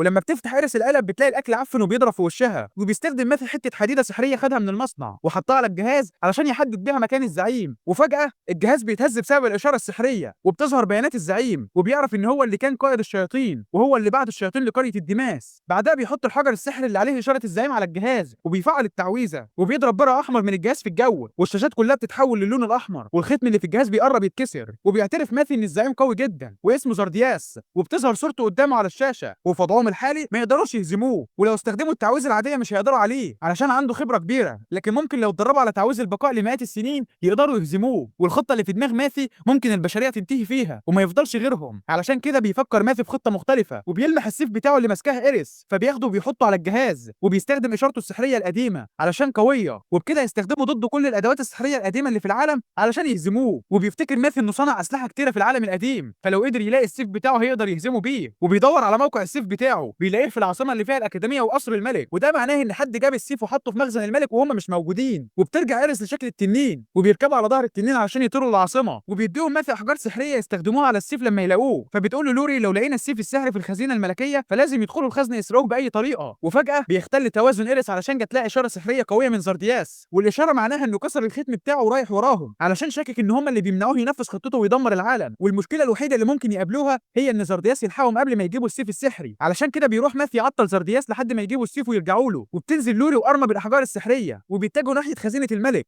والطلبة كلهم بيلاحظوا إشارة سحرية قوية جاية ناحيتهم، وبالرغم إن الحاجز بيمنع الشياطين يدخلوا المملكة إلا إنه مش هيمنع زاردياس. وفي الناحية التانية بيقف ماثي وإيريس مستنيين زاردياس، وبيشحن ماثي السيف بتاعه بقوة سحرية طالعة من إيديه، وبما إن زاردياس بيسافر عن طريق فضاء خاص بالشياطين فبيقرر ماثي يدخل الفضاء ده قبله ويستعد ليه، وفجأة الجو كله بيتقلب أحمر علشان زاردياس جاي وبيتفتح حاجز الزمن، فبيهجم عليه ماثي علشان يقفله لكن بيفشل، وبيعرف إن مفيش طريقة إنه يخلص منه غير إنه يحاربه، وبيقف زاردياس في شكله المرعب فبتضرب عليه إيريس نار لكن بيصد الضربة من غير أي مجهود، وبيخرج زاردياس سيفه من بوابة زمنية وبيقول له مفيش وقت نضيعه قبل ما ندمر العالم. وبنعرف إن زاردياس وماثي مستنيين المواجهة دي من زمان، وبيضرب زاردياس نار على إيريس فبيلحقها ماثي قبل ما يخلص عليها، فبيهجم عليه زاردياس من ظهره وبيضربه بسرعة، وبيلاحظ ماثي إن زاردياس أقوى وأسرع من أي شيطان واجهه قبل كده بأضعاف مضاعفة. وفي الناحية التانية بتوصل أرما ولوري للخزنة الملكية فبيمنعهم الحارس إنهم يدخلوا، وبيظهر وراهم الملك وبيحكوا له على اللي بيحصل، فبيأمر الحارس يفتح لهم باب الخزنة فورا ويسيبهم يدخلوا وياخدوا اللي هم عايزينه. وبنرجع لماثي وهو لسه بيصد هجمات زاردياس واحدة ورا التانية لكن ضربة فيهم ما بيقدرش يصدها وبتعوره، وفرصة ماثي في الفوز بتصعب خاصة إن السحر بتاعه بيضعف كل ما بيصد ضربات أكتر، وأرما ولوري اتأخروا لحد ما يجيبوا السيف السحري علشان كده بيقرر ماثي يضحي بنفسه مقابل إنه ينقذ العالم ويكسب معركته ضد زاردياس. وبيعرف زاردياس إن هدف ماثي هو حماية الحاجز علشان كده بيبدأ يهاجمه، وماثي بيصد الهجوم وبيقول له زاردياس إن مفيش شيطان هتقدر تعدي الحاجز من بره لكن عنده شيطان جوه لسه موجود وهيمنع لوري وأرما إنهم يوصلوا له السيف. وبيقف الشيطان قدام لوري وأرما وبيقطع عليهم الطريق بعد ما لقيوا السيف ورايحين يدوه لماثي، لكن بيتعاونوا مع بعض وبيقدروا يهزموه وبيخلصوا عليه، وبيتفاجئوا بشيطان تاني واقف قصادهم وبيهددهم باصحابهم وبيقول لهم هاتوا السيف او هخلص عليهم، وبيحس ماثي باشارات سحريه شيطانيه جوه الحاجز، وبيعرف ان زاردس كان مجند الشياطين اللي خلصوا عليهم اول مره جوه العاصمه، وبيكمل زاردس ضرب في الحاجز وبيستفز ماثي علشان يطلع اقصى قوه عنده، وبنشوف قوه ماثي وهي خلاص قربت تخلص فبيفكر يموت نفسه ويرجع في عالم جديد ويتمرن اكتر علشان يهزم زاردياس، لكن بيفتكر كلام لوري وهي بتحفزه علشان يستخدم قوته ويكسب فبيستجمع قوته وبيهجم على زاردياس. وفي الجنب الثاني بيوصل طلاب الاكاديميه الثانيه ومعاهم المدير وبيفكوا قيود صحابهم وبيهجموا كلهم على الشيطان وبيكتفوه، وبتجري لوري وارما علشان يوصلوا السيف السحري لماثي اللي لسه بيقاوم زاردياس باقصى قوه عنده، وبيحول ماثي طاقه حياته القديمه لقوه سحريه علشان يقدر يواجه زاردياس، وبتحاول ايريس تقاوم معاه لكن للاسف كل الخدع السحريه مش بتنفع مع زاردياس وبيصدها قوه اكبر منها، واخيرا بتوصل لوري وبترمي السيف لماثي، واول ما بيمسك السيف شكل السيف بيتغير لكن فجاه بيضربوا زاردياس بالسيف في ظهره وبيطلعه من بطنه فبيقع ماثي من الهواء والكل بيفتكر انه خلاص مات، وبتصرخ لوري باسمه فبتطلع طاقه سحريه من السيف بترجعه تاني زي الاول، وبيتجنن زاردياس ازاي بعد ما يضربه في قلبه بالسيف يرجع تاني، فبيقول له ماثي انه بعد ما ضربه في قلبه وخلص عليه السيف استرجع قوته بالكامل، وماثي كان قاصد يديله ظهره علشان يعمل كده، وبيدخل ماثي وزاردياس في حرب طاحنه وكل واحد فيهم في اقصى قوته، وبيلاحظ زاردياس ان سرعه وقوه ماثي ضعفت اكتر من الاول بكتير، وبيساله زاردياس ازاي بتقدر تعمل كل الحاجات دي وانت بني ادم مش شيطان، فبيقول له انا ماثي هيلد الحكيم الاقوى بالعلامه الاضعف، وبيهجم عليه ماثي بالسيف بيضربه ضربه بيخلص عليه، لكن قبل ما زاردياس يموت بيقول له ان في شياطين تانيين هتيجي اقوى منه على مدار الزمن هيقدروا يخلصوا عليه، وبتنتهي المهمه الاصعب لحد دلوقتي في حياه ماثي وبترجع العاصمه لطبيعتها، وبيروح طلبه الاكاديميه والمدير يحتفلوا بماثي وبيدمر ماثي السيف بتاعه لانه بيستخدم مره واحده بس، وبيرجع الاكاديميه ولحياته الطبيعيه بالرغم انه محتاج شويه وقت علشان يسترجع قوته السحريه بالكامل، وبيطلع بعدها ماثي وفريقه معاهم المدير على قصر الملك وبيشكروه انه سمح لهم يدخلوا خزنته وياخدوا السيف اللي ماثي انقذ بيه العاصمه، لكن الملك هو اللي بيشكرهم علشان انقذوا العاصمه وبيعرض عليهم تمني امنيه ويحققها لهم، فبيطلب منه ماثيو انه يعيش حياه المغامرين، فبيأمروا الحرس يفتحوا لهم الخزنه ويسيبوهم ياخدوا اللي هم عايزينه، وبيدخلوا الخزنه وبيندهشوا المره دي بالاسلحه الموجوده بعد ما عرفوا ازاي يستخدموها، لكن ماثيو بيقول لهم دي اسلحه ملهاش لازمه وممكن اعلمكم ازاي تصنعوها، وجنبهم ايريس بتسيب كل الاسلحه وبتدور على اكل، فبيخبط في دماغها رمح صنعه ماثيو زمان من ماده الادمنت، وفي نفس الفتره كان صنع قوس من نفس الماده ممكن يديه لارما، فبيسال الحارس عنه، فبيقول له الحارس كان مصده وبعناه لشركه ايزيس بثمن رخيص، فبيطلعوا على الشركه وبيعرفوا انها اكبر شركه في المدينه بتجمع خرده المعادن، وبيسالوا البياع عن القوس، فبيوري لهم حته معدن مربعه وبيقول لهم انه سيح القوس لحد ما حوله المعدن، والغريب ان ماثي قرر يشتري كل القطع المعدنيه اللي عنده، وبيفكر انه يفرق المعادن دي عن المواد المخلوطه بيها ويصنع بيها اسلحه جديده متطوره عن العالم، وبتخطف ايريس قطعه معدنيه شكلها جميل وعايزه ماثي يشتريها لها، فبيستغرب ماثي ان ايريس بتعجبها حاجه غير الاكل، بعدين بيفتكر ان التنانين بتعجبهم الالوان الزاهيه اللي شكلها جميل، وبعد ما بيخلصوا وبيشتروا اللي هم عايزينه بيتفاجئوا بالمدير على باب الشركه، وبيقول لماسي في حاله طوارئ ولازم تيجي معايا بسرعه، وبيروحوا مكتب المدير وبيقابلوا هناك قائد الفرسان اللي ماسك كسبه اول يوم ليه في الاكاديميه، وبيقول له ان من يومين جاله تقرير من الحدود ان امبراطوريه سايهل بتهجم عليهم ب 300 جندي من الدميه الخشب اللي قدامه دي، وبيختبر ماثي الدميه وبيلاقيها بتتحرك بطاقه بشريه، لكن قوه الدميه مش قويه كفايه علشان تضحي بانسان كامل علشان تشغلها، لكن الدميه بتسرق جزء من الارواح البشريه بتشتغل بيها، والشخص الوحيد اللي يقدر يعمل حاجه زي كده لازم يكون شيطان، فبيسالوا المدير لو واثق ان الشياطين مسيطره على امبراطوريه سايهل، وبيديله ماثي الاجابه القاطعه ان طالما البشر بيحاربوا بعض علشان يضعفوا من قوه بعض